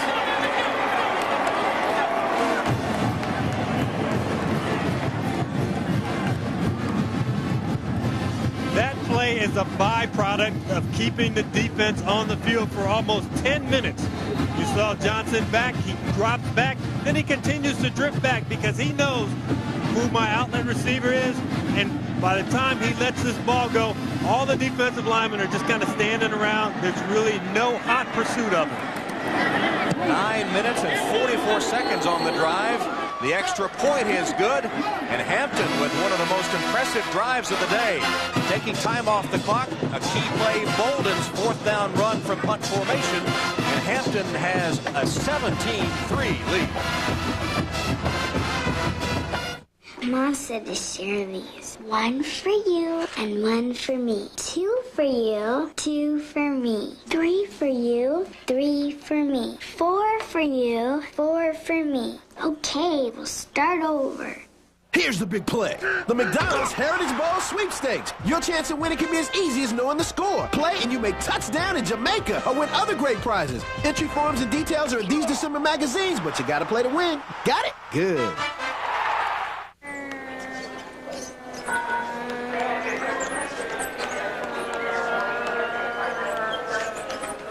Tired of waiting in long lines to check in? When you have an assigned seat with an e-ticket from Delta Airlines, you don't have to. Only a Delta e-ticket lets you check in at the curb and go straight onto the plane at 95 airports nationwide. Delta e-ticket. The E makes it easier. Introducing Colgate Total Fresh Stripe Toothpaste. A fresh minty gel that keeps working long after you've finished brushing. Fighting bad breath while you're out and about. Fighting cavities and tartar when you're center stage. It even fights plaque and gingivitis. For protection all day or all night. Colgate Total Fresh Stripe Toothpaste. The brushing that works between brushings. The Knicks, the Pacers. Last season, without Patrick Ewing, New York pulled off the amazing playoff upset. Now they meet again. Then the Spurs, the Lakers, the defending champs face hot new look LA. Plus, throughout the night, the 10 greatest moments in NBA history. An NBA on NBC doubleheader Christmas night, 7 Eastern. While we're away, the activity on the sidelines pretty much told the story. That's the Southern sideline. Their defense gathering around after surrendering that long drive. And over on the Hampton sideline, Roy Johnson all smiles. Kickoff returned by Bowie to the 27-yard line. Tackled by Dion Hunt, an 18-yard return. That last drive by Hampton consumed 9 minutes and 44 seconds. It's impressive, but contrasted to Southern's performance, and it's even more so. Yeah. As Roy Johnson, there's Weidman, who had only 1 touchdown catch all season, has 2 in this game. Johnson tosses his 10th touchdown pass of the season, but 9 minutes and 44 seconds on the drive. Southern's total time of possession for the game is only 11:45, 2 more minutes than that single drive. Ryan Lewis dancing his way across the 30 to the 33-yard line. Good gain on first down before he's caught by Corey Kaysen. Yeah, but I'm not sure if you can run your way back into the ball game, if you can play action your way back into the ball game. You have to remember who got you here. And the guy that got him here over the last 2 weeks was Michael Hayes. He had caught 22 passes, 373 yards, and 3 touchdowns. Today it's been a much different story. 2 catches for 10 yards. Hayes nullified by the defense of Hampton. There's another handoff to Ryan Lewis. He has a first down, sprints across the 40 to the 42, where he's taken out of bounds by Vincent Lewis. Lewis over 70 yards rushing on the afternoon now. 75 to be exact on 15 carries. You look at Terrence Levy, 5 completions, 4 interceptions. The guy who protected the ball very well coming into this ball game has not done a good job today. Empty backfield on first down. Quarterback draw by Levy, gets a loss of 2. Back to the 40, Greg Scott. And I think they've gone to that play once too often. And that's kind of adding insult to injury. You won't let me throw it, but you're going to make me run the insult. Yeah, injury to insult. They smacked him down. And make me run the ball instead of letting me throw the ball. You know? I'm a quarterback. I'm not a running back. I'm not real shifty back here. And, you know, we fooled them a couple times on that draw, but it's not a staple. Final minute of the third quarter. Levy, good protection here. Lofts it downfield. Jump ball. Incomplete. Nope. Intercepted again. Intercepted again. I thought for a moment he was ruling that it was incomplete, but MEAC came down with it. Yeah, but he took it away from Vincent Lewis on the ground. We're going to have to get with the official scorer to see who intercepts this pass, because he tried to throw this ball deep. His receiver kind of doesn't really give up on it, just can't get to it. And there you see the 2 guys on the ground. Vincent Lewis has it. Rashad MEAC's there. And that's 4 sets of hands there. You know, you can divide up a sack, but you can't divide up an interception. You see guys get half a sack, but can you give them half an interception? I wasn't sure the ball hadn't hit the turf, but it is ruled an interception. The 5th of the day thrown by Terrence Levy. That's Hales fighting his, or no, it's Compton fighting his way forward after making the reception. 14-yard gain. Well, we said that Cinderella had turned into a pumpkin. Terrence Levy has had a nightmare afternoon. 5 completions and 5 interceptions. And he's getting on that phone, and there aren't a lot of good conversations that you have after you throw interceptions. You see Eric Dooley, the coach, right out of the picture there. He's not even paying attention to him. It's like, this isn't happening to us. Terrence is such a likable young man that it's a shame to see him suffer through a day like this. First down into Southern Territory again. It'll be first down Hampton at the 49-yard line. That covered 12 yards, and now Hampton biting off huge chunks of real estate as the Southern defense has to go back on the field again after yet another turnover. And the final seconds of the third quarter ticking away. It looked like Southern had perhaps recaptured the momentum as they drove down the field to start the third quarter. But then another interception has swung the tide back in Hampton's favor.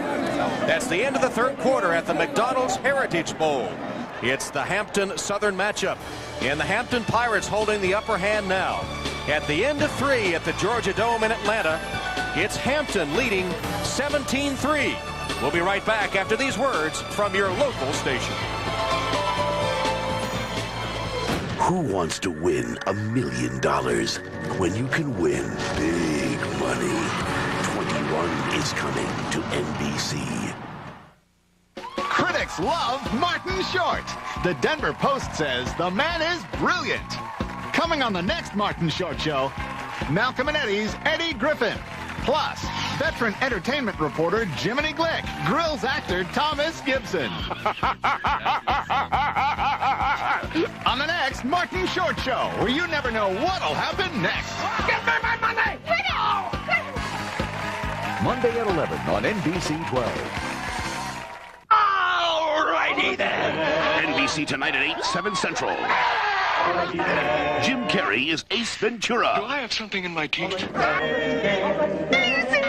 Tonight at a special time. All righty then. Ace Ventura, When Nature Calls. NBC tonight at 8, 7 Central. Then. Join Billy Crystal, Mary J. Blige, Sting, 98 Degrees, and more. Radio City Music Hall's grand reopening gala tonight on NBC.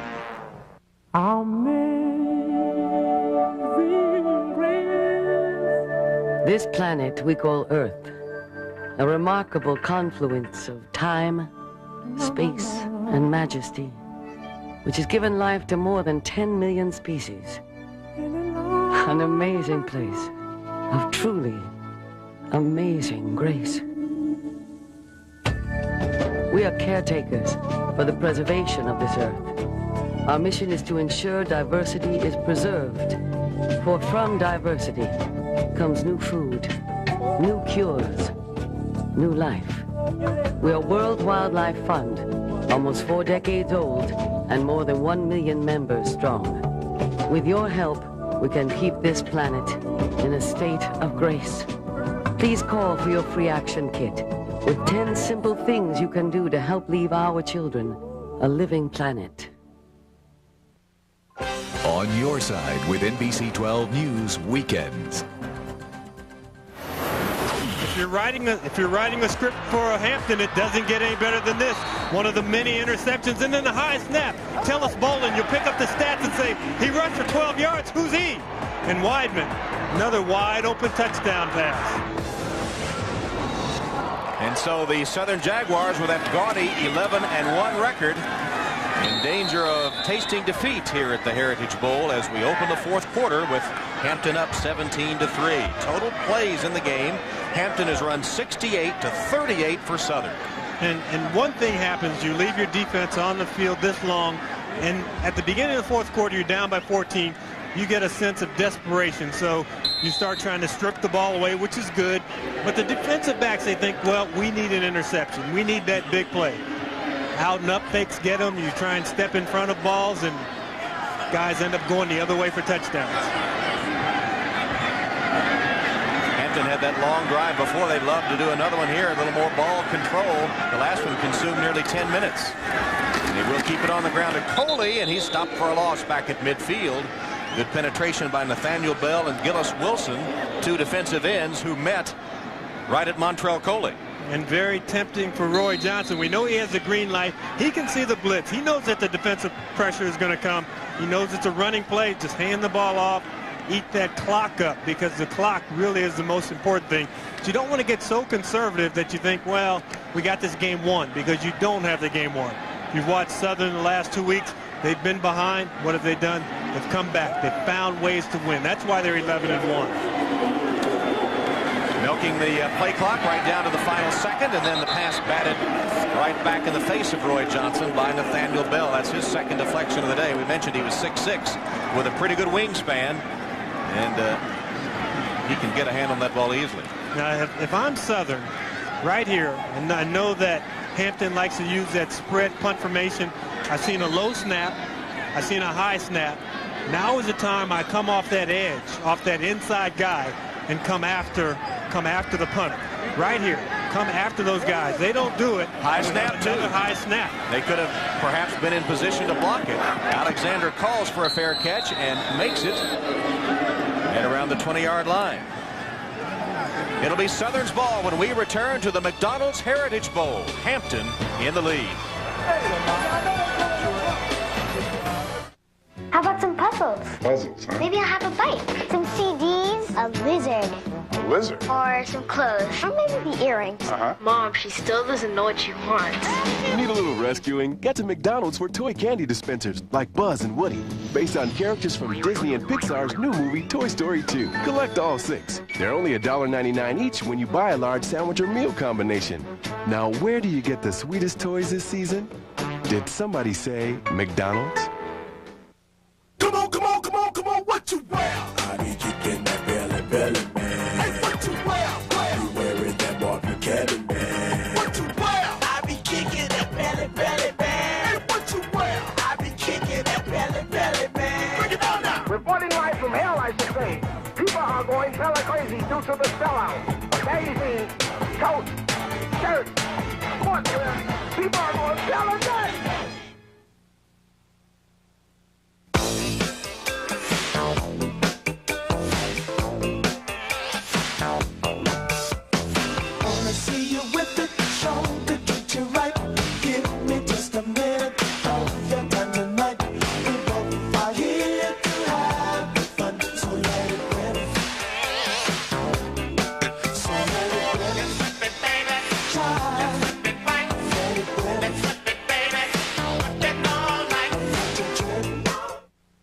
The 1999 McDonald's Heritage Bowl is brought to you by McDonald's and its franchisees. Once again, proud to sponsor the 1999 McDonald's Heritage Bowl. By Pele Pele, the original urban brand of choice since 1978. By Tampax, Tampax was there. And by Priority Mail from the U.S. Postal Service.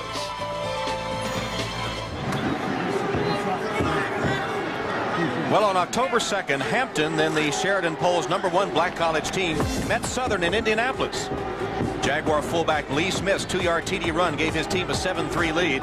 Southern's defense dominated. 7 sacks, 2 interceptions, and a 35-yard fumble return for a touchdown by linebacker Robert Chapman as Southern beat Hampton 21-6. It's been a different story here today, though, in the Heritage Bowl. Hampton in control 17-3 as Southern takes over. First down at their own 19-yard line. We're in the fourth quarter. 13:22 on the clock. Ryan Lewis has the speed to go on a big play, but that one finally stopped after a gain of 16 at the 35-yard line by Travis Coleman. Lewis broke off a big one last week against Jackson State in the SWAC championship game. And this has obviously been their best play in the second half. But, you know, I was watching that flashback. You know what the difference is for Southern? They had those yellow pants on. They need to go back in the locker room, find the yellow pants. Too late now, James. From the gun, Levy fumbled, got the bounce right back to him. Now he cuts up, loses the football, scramble for it, still loose, and Hampton has it at the 40-yard line. The 6th turnover of the day. Dion Hunt right in the middle of things as always. The 6th turnover by Southern. And unfortunately for Terrence Levy, after the 5 interceptions, the fumble is his as well. Yeah, and you know, you fumble the snap from center, then you get in traffic. You don't put the ball away, and it gets that pressure from behind. Dion Hunt comes in there. Then the ball, and you know, it's one of those days. Goes past 2 of your players, and finally Spate from Hampton just gets on it. Another turnover. Levy's just having a frustrating day. You know, he's been at the hand of all 6 turnovers. The injured Jaguar player is Lonnie Clayton, a senior offensive lineman. And while they tend to Clayton, we'll take a break. Come to McDonald. Lonnie Clayton, the injured Southern player. And you think about football and all the head-on collisions. Well, players normally get hurt doing something that they're not used to, and Clayton trying to reach out and grab this interception, fumble rather, and just gets pounced on from behind. And, you know, big linemen, they don't get jumped on. Their backs don't get jumped on. They normally jump on other people's back. With producer Ed Fibishoff, director Kelly Atkinson, Tom Hammond, James Lofton, Ahmad Rashad at the McDonald's Heritage Bowl in Atlanta. Fourth quarter, and Hampton now, after the turnover, perhaps driving to put the game away.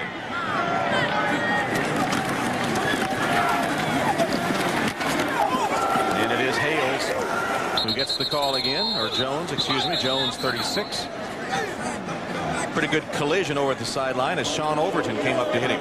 Yeah, and you know what, that is classic fullback getting a chance to run the football. Jones, during the course of the season, rushed for over 600 yards, but you know, tailbacks, they try and make people miss. Fullbacks, no, they look for people. They say, okay, you got on the other jersey, here I come.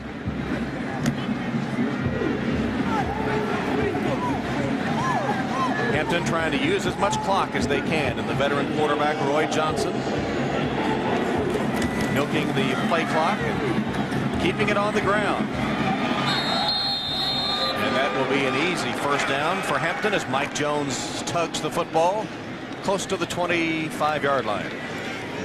Gillis Wilson, DeMarcus Miller, Cantrell Blatcher. And here's some of the... Check out these names. Right. Some MEAC Hall of Famers. Deacon Jones, I remember him. I grew up in Los Angeles. And Art Shell, coach with the Raiders while I was there. Larry Little has also coached in the MEAC. And Willie Lanier, the all-pro linebacker from the Kansas City Chiefs. Art Shell, one of the all-time best offensive linemen of the NFL. First down play. Coley bouncing to the outside, hauled down by Channing Warner and Donnie Dillon. Dillon, the man that grabbed him on the pads and took him down. Chapman was there too, and the SWAC members of the Pro Football Hall of Fame, a pretty gaudy list as well. Yeah, 4 guys from Grambling, a couple from Jackson State. We see Walter Payton down there, and maybe the greatest basketball player. And Deacon Jones makes the list on both That's sides. right. I was going to see if you caught that, James. Oh, yeah. I got my speed reading course in. And the great Walter Payton, as you said. I didn't mention Mel Blount because, I never got open against him. Wow. A tough DB he was.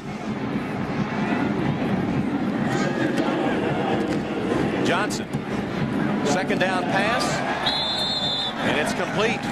Catch made by Broughton on the sideline. Johnson applauds another completion. We talked about Johnson in the NFL, and one of the measures of a quarterback, you take that 5-step drop back, 7 steps. Can you throw that deep sideline ball? And there it is right there, right on the sideline. And, up front, you need protection. You don't want guys coming in on you. And there's the left tackle, Mitchell Foreman, all MEAC performer, going up against Gillis Wilson, all SWAC. And I call that one a draw. And a draw is good for the offense when you're talking about your quarterback not taking the pounding. Tie goes to the offense. 17-3 game. Hampton bidding to upset the 11-1 Southern Jaguars. Their coach Joe Taylor had a month or so to prepare his team. They've been ready. Please reset to 10:42. The play was out of bounds. We'll adjust the clock here. The sad story for Southern and Pete Richardson today has been 10 possessions total in the game, 6 turnovers. Pretty tough to win a football game that way. More turnovers than points. And Pete let his feelings be known about having to play the third-place team from the MEAC. Not pleased with it. And his team not sharp today.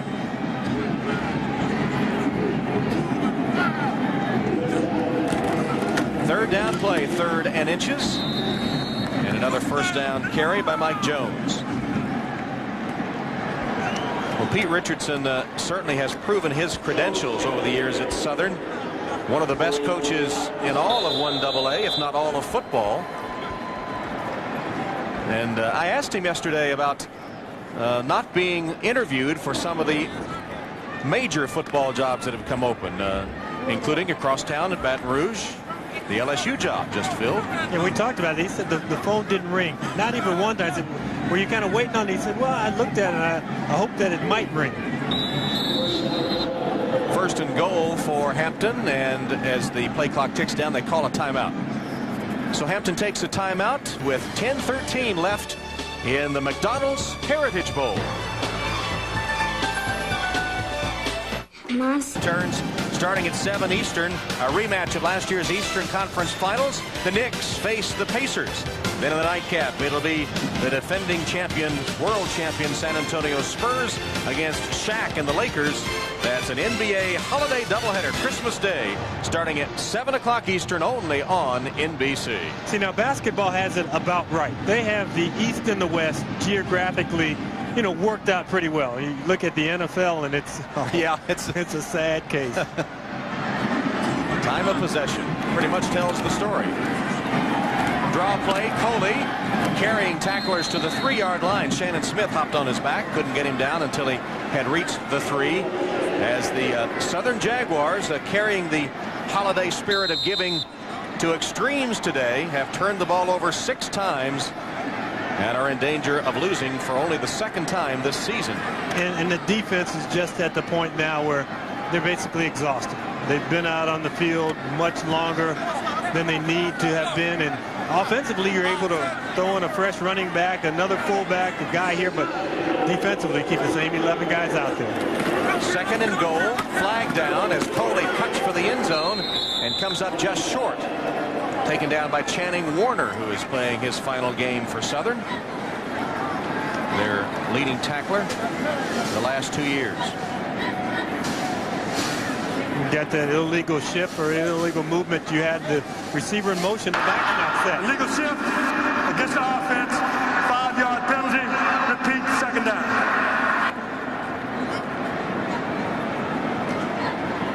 They hadn't had a lot to be upset about today. You had a couple misfires early, that 4th and 1 where you fumbled the snap from the center. His field goal kicker, A.C. Wyatt, was wide right on the field goal, but for the most part, they played a very efficient game. You talk about, you want to be constructive. He really has put things together piece by piece by piece in this ball game. Coach Taylor's going to be telling some pretty good tales when he starts having his Friday fish fries again in the offseason. There's a toss for the end zone. No good, out of bounds. Catch made by Smith, but he couldn't keep 1 foot into the end zone. Covered by Hill. You know what, Smith, the one thing you have to do as a wide, you have to save that outside room. He's running right along the boundary. There's not a lot of space for him to complete that ball. And when you get by that guy, you have to squeeze a little bit. Makes a nice catch, but you got to catch it in the purple stuff.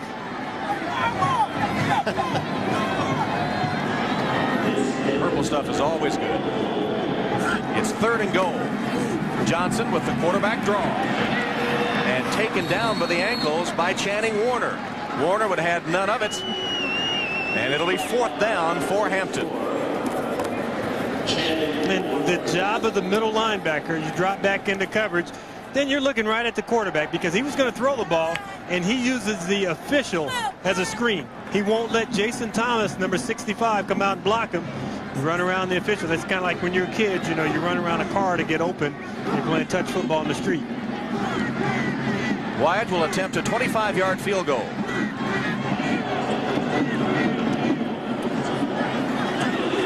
And the kick is no good. Wyatt right again. So Wyatt's 2nd miss of the day. He did hit 1. But as James said, not too much has gone wrong for Hampton today. With 8 minutes and 24 seconds left in the Heritage Bowl, Hampton in control, 17-3 over Southern.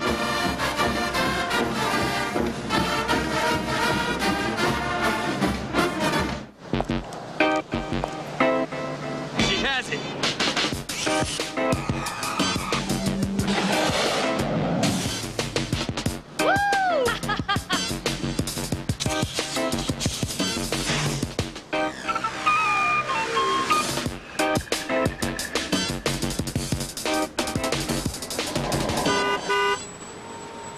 What? The new 2000 Ford Focus can handle anything you can dream up. Is there an underdog in you?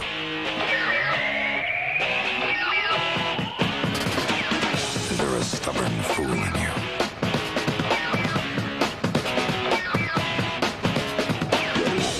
Is there a screaming child in you? Is there a crazed lunatic in you? Is it in you? You've got the road refs. Caller, why don't you kick it off? Hey guys, I didn't make the travel squad, but I still want to follow the team. Not to worry, sport. Even if you can't catch a cold, you can always catch a Greyhound. Good call, Trek. With Greyhound's everyday low fares and no advance purchase, you could go all the way. I got the old school spirit. Give me a G. Go Greyhound and leave the driving to us. Oh man, I think the backboard just shattered. Alrighty then. NBC tonight at 8, 7 Central. Jim Carrey is Ace Ventura. Do I have something in my teeth? Tonight at a special time. Alrighty then. Ace Ventura, When Nature Calls. NBC tonight at 8, 7 Central. We talked about Terrence Levy last week, the fantastic ball game in the SWAC championship. 426 yards today. It has been turnover after turnover after turnover. You know, you would think when this ball game started, he said, if I could just do half of what I did in the previous weeks, we'll be okay. But try as he might, nothing has gone right for Terrence Levy so far. And if you're wondering about perhaps taking Levy out, very little choice for Pete Richardson. The backup is Quincy Richard, a freshman who was scheduled to be redshirted this season. But in the Bayou Classic, after Troy Williams had dislocated his hip, Levy came on, and Levy suffered a cut on the chin that forced him to leave the game. And Richard had to go in for a couple of snaps, ruining his redshirt year. So Pete Richardson does not have a whole lot of choice. Very inexperienced freshman Quincy Richard is the Levy backup. Ryan Lewis on that carry, tackled by Damon Dawson. There's Richard, and Troy Williams, the injured starter most of the season for Southern. Ryan Lewis, by the way, is approaching 100 yards rushing, 17 carries, 92 yards.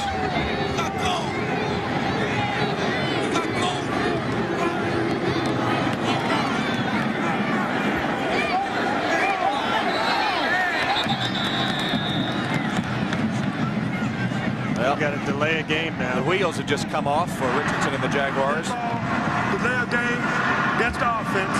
5-yard penalty. Repeat second down. Quincy Richard, the backup quarterback,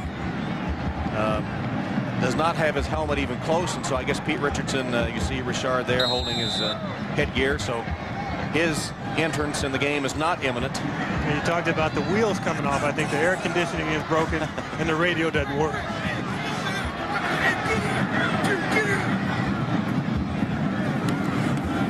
Levy hit as he tried to pass. It'll be ruled charitably an incomplete pass. You know what? If I'm the backup quarterback, I go find my helmet. No, I don't know. After watching the Hampton defense, you might want to lose it permanently. And this is close. The ruling here is if the arm starts forward, even if the ball does go backward, it's called an incomplete pass. And there we see the arm starting forward. The ball goes kind of backward, sideways. But you know what? Damon Nivens thinks, am I supposed to block that guy? No, I'll let Ryan Lewis block him. Ryan Lewis is built for blocking. No, he's not. 3rd and long for the Jaguars. Levy threw it.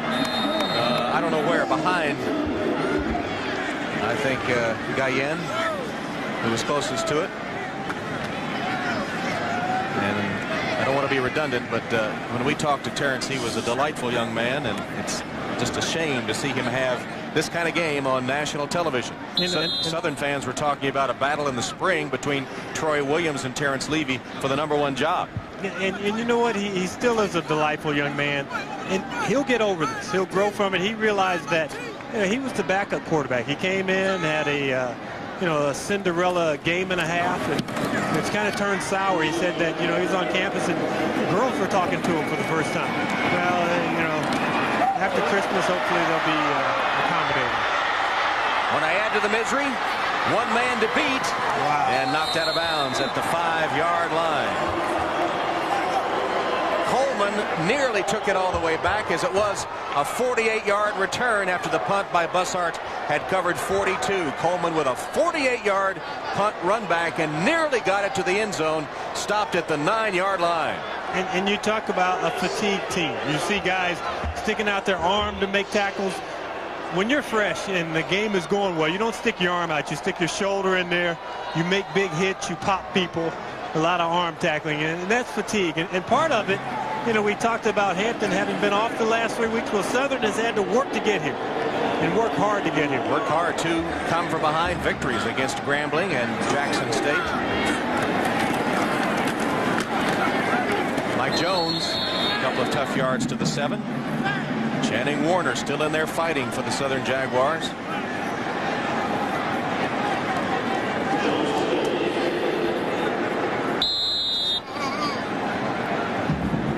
Here's Warner, final game in a Jaguar uniform. All SWAC conference. And Mr. GQ of the Southern team sets the trend in his dress and his behavior. Plans to go to law school eventually, does Channing Warner.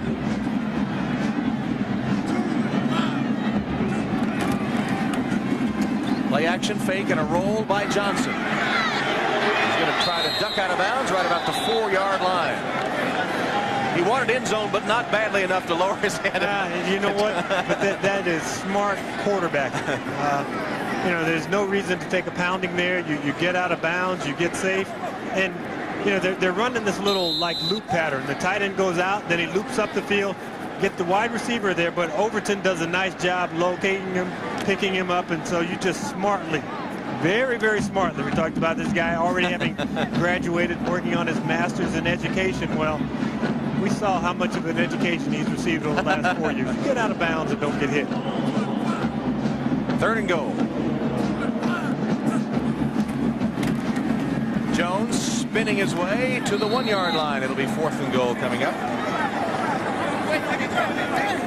Clock down to 6:20 and counting. And here you think, okay, Joe Taylor, I kick a field goal. That puts me up by 17 points. They can still get back and win the ball game with 3 scores if they go for 2-on-1. But you get a touchdown and you really basically seal the deal here, because Southern has not shown any offensive spark. Even if you don't get in the end zone, you turn it over here, they still have to go 99 yards to get near the goal line. 4th and goal.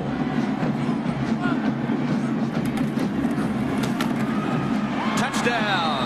But the fumble will not count. He broke the plane of the goal line. Mike Jones with the Hampton touchdown.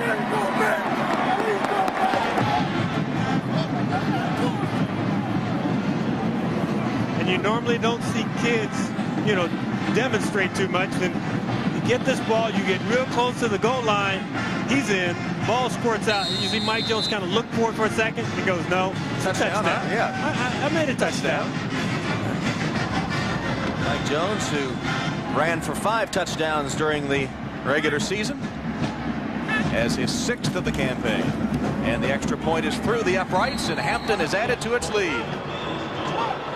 5:42 left in the McDonald's Heritage Bowl. Mike Jones, the senior from Fort Washington, Maryland, breaks the plane of the goal line. Ball comes out. Touchdown, Hampton.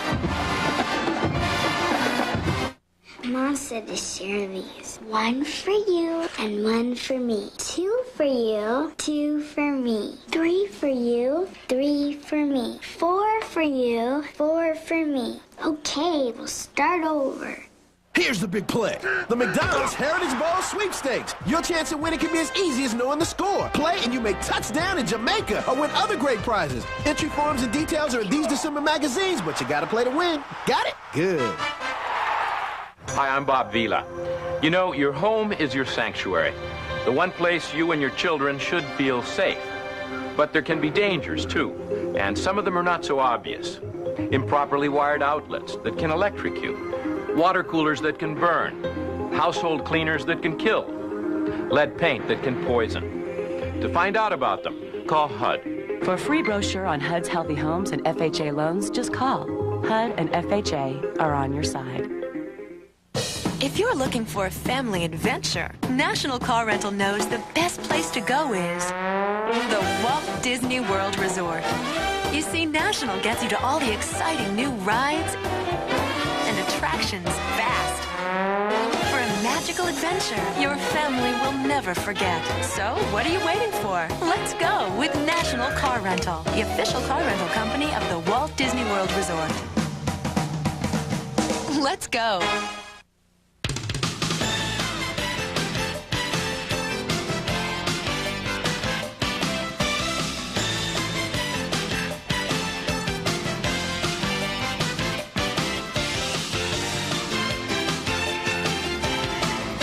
NBA on NBC returns Christmas night. 24-3 Hampton, 4th quarter of the McDonald's Heritage Bowl at the Georgia Dome in Atlanta. You know, James, despite the dominance by Hampton today, this is a matchup between 2 of the most successful black college football teams in recent years. And just talking to the coaches and the players, this is a nice way for many of them to end their career or to get some national TV exposure. The Heritage Bowl concept has been a good idea for everybody. Yeah, I really believe that it has. And Joe Taylor has done a fine job in getting his team ready with the, 3-week layoff. But for Pete Richardson, it's pretty interesting because what they do at the beginning of the season is they actually pencil this game in as part of their regular schedule. That's right. And I talked to him, I said, 5 how do you do that? He said, it gives the players something to really look forward to. They have great rings from this ball game, the championships that they've won.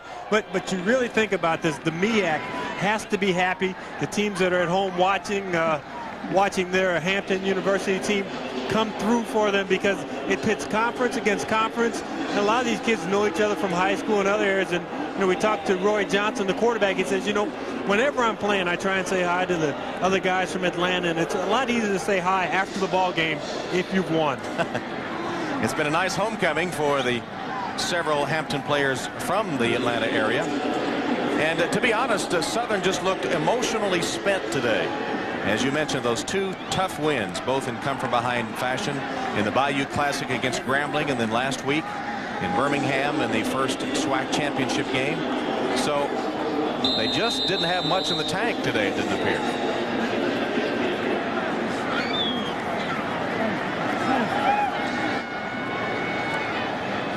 And ready for the kickoff by Bolden.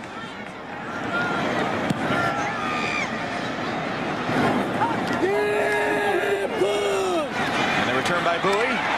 Crossed the 30 to the 40 and hammered at the 45-yard line. Nice return, though, by Kerry Bowie. It covered 38 yards. Anthony Henderson really hit Bowie hard after that nice return.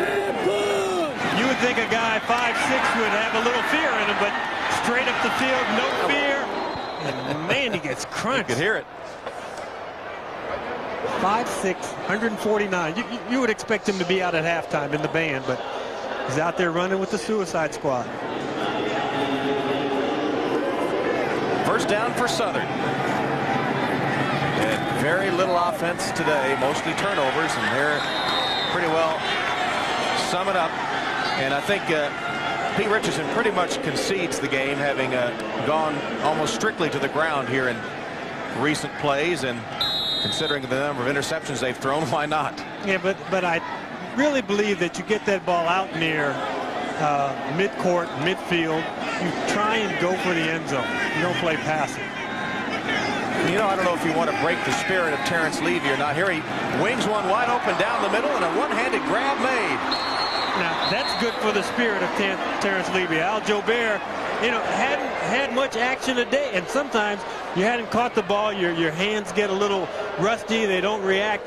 Jobert, when they came out for pregame warm-ups, he trotted by the Hampton defensive backs and, you know, said hello to them. And, you know, he's the smallest of all the receivers, but the smallest guys sometimes have the biggest fight in them, and a great one-handed catch. But what he does after the catch, keeps his balance. This game is not over, I guess. 45-yard strike, Levy to Jobert. Now Levy sacked back at the 21-yard line. Damon Dawson. Levy's got to realize that when you have a quick three-step drop, takes it in the gun, boom, he's going to get rid of the ball. Get rid of it. That's what the offensive linemen expected you to do. They expect that ball to come out on the correct timing. They know what the pass pattern is called. Now it's second down and 16 from the 20-yard line. Levy for the end zone. And overshooting Ingrams.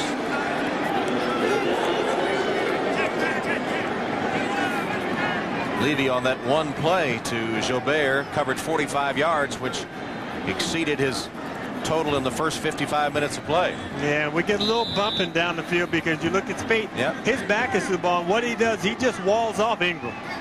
Dan Marino throws this ball. He actually throws it at the back edge of the wide receiver to his backside. The wide receiver turns to the ball. Looked like an uncatchable ball anyway. Sure, because the guy knocked him out of the way. Levy throws another one out of the end zone and incomplete. Down by 21 on fourth down. I don't think you have an option to kick the field goal right here. It'll be fourth down and 16 for Levy and the Jaguars. Hampton has done a real nice job in taking Michael Hayes away from Levy as a receiver. He hasn't even looked in his direction so far. Hayes, he has him one-on-one right here, though. He'd been sensational the last two games. Has been a non-factor today. Levy's pass, again, not catchable in Hayes' direction. He had double coverage. Ball sailed over his head, and on fourth down, Southern will turn it over. He's late getting that ball out. If he gets it to him off the break, if he anticipates, they have a chance on that play. Well, Pete Richardson has said most of the season his offense has struggled. They've struggled big time today. But with a lot of young players, maybe it'll be rosy for them the next couple of years. We'll take a timeout. Hampton University of Virginia making its first appearance in the McDonald's Heritage Bowl as the big lead on Southern as the Jaguars made their sixth trip to the Heritage Bowl with a 4-1 record before today. There'll be a lot of celebrating on the trip back to Virginia for the Pirates. Hampton just moved from Division II to Division I AA in 1994. They've had fabulous success under their coach Joe Taylor. He's in his 8th season overall, a man that demands a lot of discipline. They dress in a coat and tie and all gather for dinner when they're on the road. A very poised and polished bunch of college students and student athletes. The 7-4 record wasn't as good as the standard they set the past couple of years. including that 21-6 loss to Southern, their first setback of the campaign. But they made up for it big time with this dominating victory in the Heritage Bowl over Southern, avenging that earlier loss to the Jaguars. As we said, in the offseason, Taylor brings all his friends over for a fish fry at his house every Friday. There's going to be a lot of tales being told with those fish fries on Fridays in this offseason, as they were superbly prepared for this game. And right off the opening kickoff, looked good and have dominated a very good team. Make no mistake about it, Southern is right at the top of 1AA teams. Perennially they are, and again this year. And of course, amongst the historically black colleges, they are always one of the top programs. And only Florida A&M with that one loss. And I talked to both coaches and said, what does Florida A&M do so well? I said, they just throw the ball. They get all the receivers down there, and those guys can just flat out run. We can't cover them. They have so many players.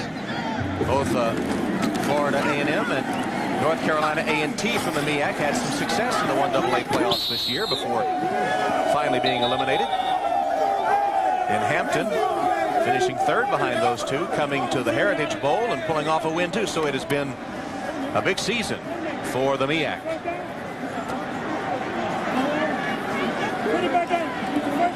Southwestern Athletic Conference, of course, undergoing some change too, having their first ever championship game in Birmingham last weekend.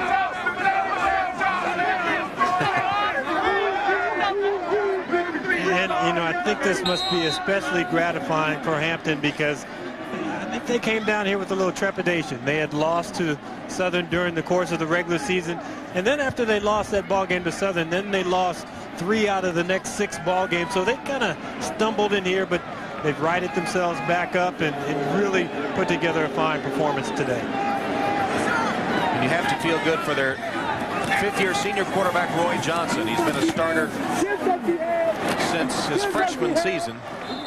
And Coach Joe Taylor telling us yesterday, as Hales runs for 19 yards, Coach Joe Taylor telling us all their success in the last 4 years are due to that man, Roy Johnson. We mentioned earlier, has the green light to change the play at any time. The only player in Joe Taylor's career, which covers 17 yards or 17 years, has had that luxury. He's Johnson, the first player that Taylor has anointed with the ability to change the play at any time in any situation. And the young man Johnson, who is working on that master's degree in education, wants to coach and teach history if the professional career doesn't pan out, and already has a degree in business management. He said at one time he wanted to be an entrepreneur before he decided that teaching history and coaching football was in his future. And you know, I think that is a credit to Joe Taylor, the influence that he's had on this young man. You know, we talked about history, and when we talked to him, I asked him, I said, if you could go back in time, and you talked about the civil rights there, he said, I'd want to go back there. I'd want to kind of see the fear, not really feel it, but see it, and see what happened during the demonstrations. But you know, today he's a kid who has shown no fear, especially after that first ball game. He really recovered well and has really turned this situation around for Hampton today. And what a way to close another long run. Close your career for Kelly McClendon, the starting center, who has a wife, Anika, and a young 4-month-old son, Kelly Jr., who made it to the game today. Won't remember it, but his dad can say, yep, you were there. You saw it the day we won the Heritage Bowl. That was a 16-yard run. And you mentioned Kelly McClendon, a guy who, you know, has the body of an NFL player, but also has a degree in accounting coming up, and says, you know, I've already started interviewing, because the NFL is not a guarantee, but people will need their taxes and their bookkeeping done. Don't forget, coming up next, 1994 Olympic gold medalist Tommy Moe leads the Americans. They take to the mountain to compete in the Ford Downhill Series. That's the Ford Downhill Series next on NBC. And while we have a moment, thanks to our teammates in the booth, our spotters, Jerry Miller and Marlon Reed, and Dave Clancy on stats, for giving us good service here at the Heritage Bowl. The celebration has started over on the Hampton sideline. Pirates took the opening kickoff, marched all the way down the field, failed on 4th and inches as the snap was fumbled. But the mistakes by Hampton have been few and far between today. Coach Taylor already accepting congratulations. And obviously this team was ready to play after the layoff, and the time to prepare for Southern, a luxury the Jaguars did not enjoy.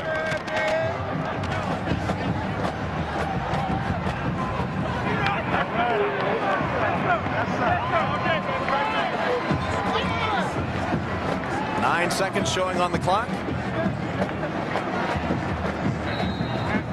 And Atavius Cash, the backup quarterback to Roy Johnson, is into the game. And from the Hampton fans gathered over on the Pirates sideline, great round of applause for Roy Johnson as he comes out of the game in a Hampton uniform for the final time. One kneel down will do it. Hampton University, in its first appearance in the McDonald's Heritage Bowl, takes home the trophy with a dominating performance against the Southern Jaguars today.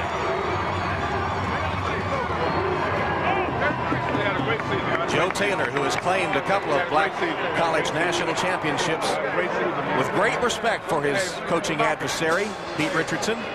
The two go way back, as we mentioned earlier, in their coaching careers. He knows that to beat Southern is a great accomplishment indeed.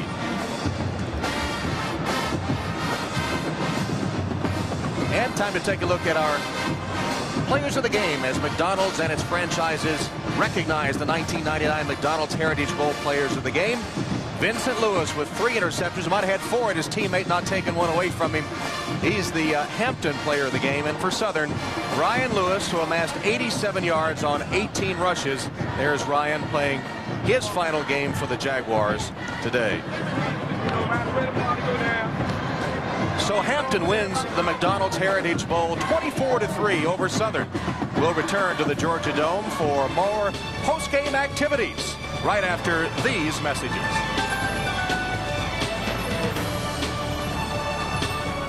Mom.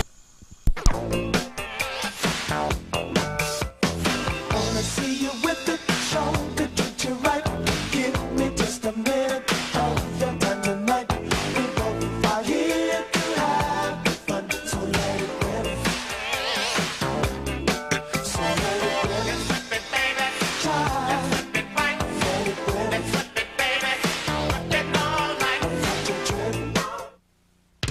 Welcome back to the Georgia Dome in Atlanta, where the celebration is underway at the McDonald's Heritage Bowl. The Hampton University Pirates with a victory over Southern in their first appearance at the Heritage Bowl, fueled in part by the Southern miscues, 6 turnovers, helping Hampton to their victory today. Right now, let's go down on the field to James Lofton. James? Guys, I'm down here with Roy Johnson. We got trophy presentation about to happen. We got some of the Hampton Pirates dancing up and down a little bit. Roy, this must feel good. You told us that last year you actually had to pay to get in the ball game and watch as a spectator. They had a better view this year, didn't you? Yeah, most definitely.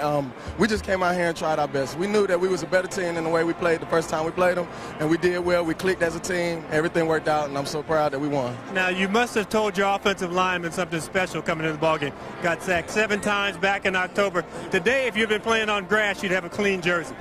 Well, I think they did it on their own. I didn't have to tell them anything. They knew that they had something to prove, and I think they did a great job of doing that. Now, when you think about your 5 years here at Hampton, is this the way that you wanted to go out?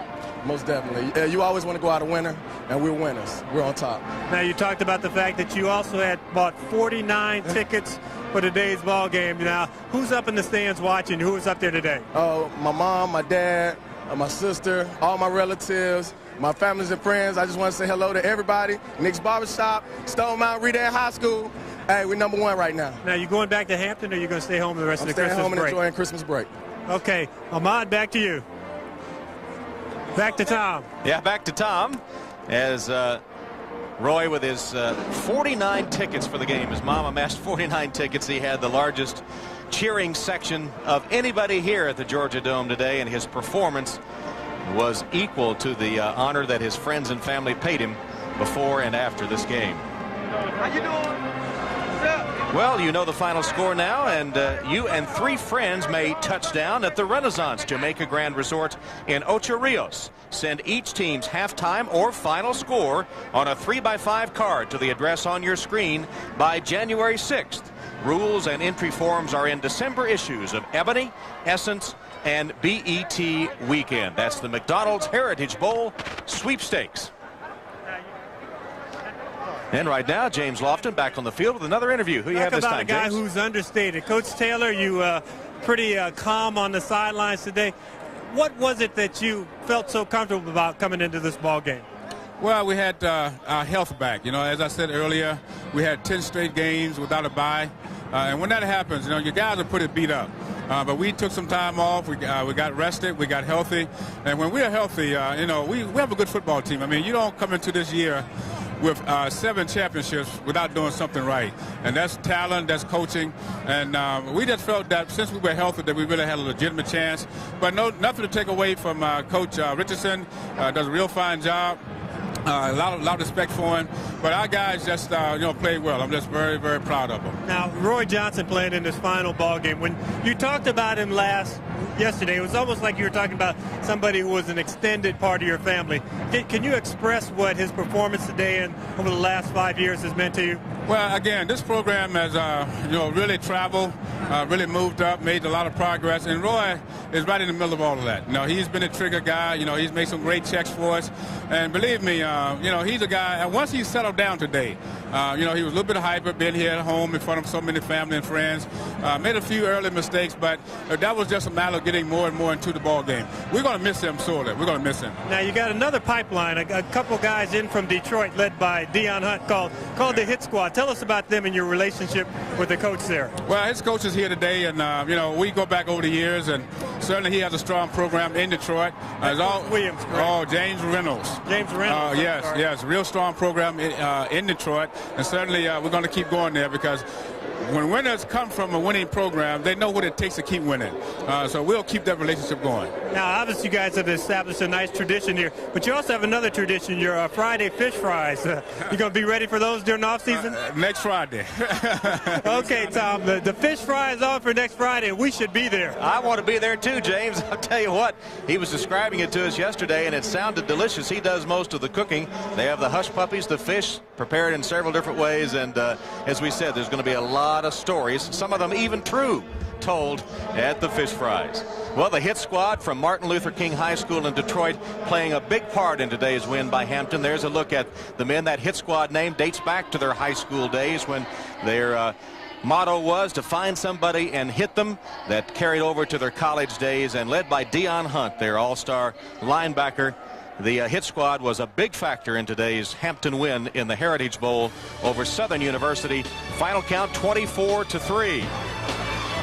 We'll hear from New York in our update studio when we return in just a moment.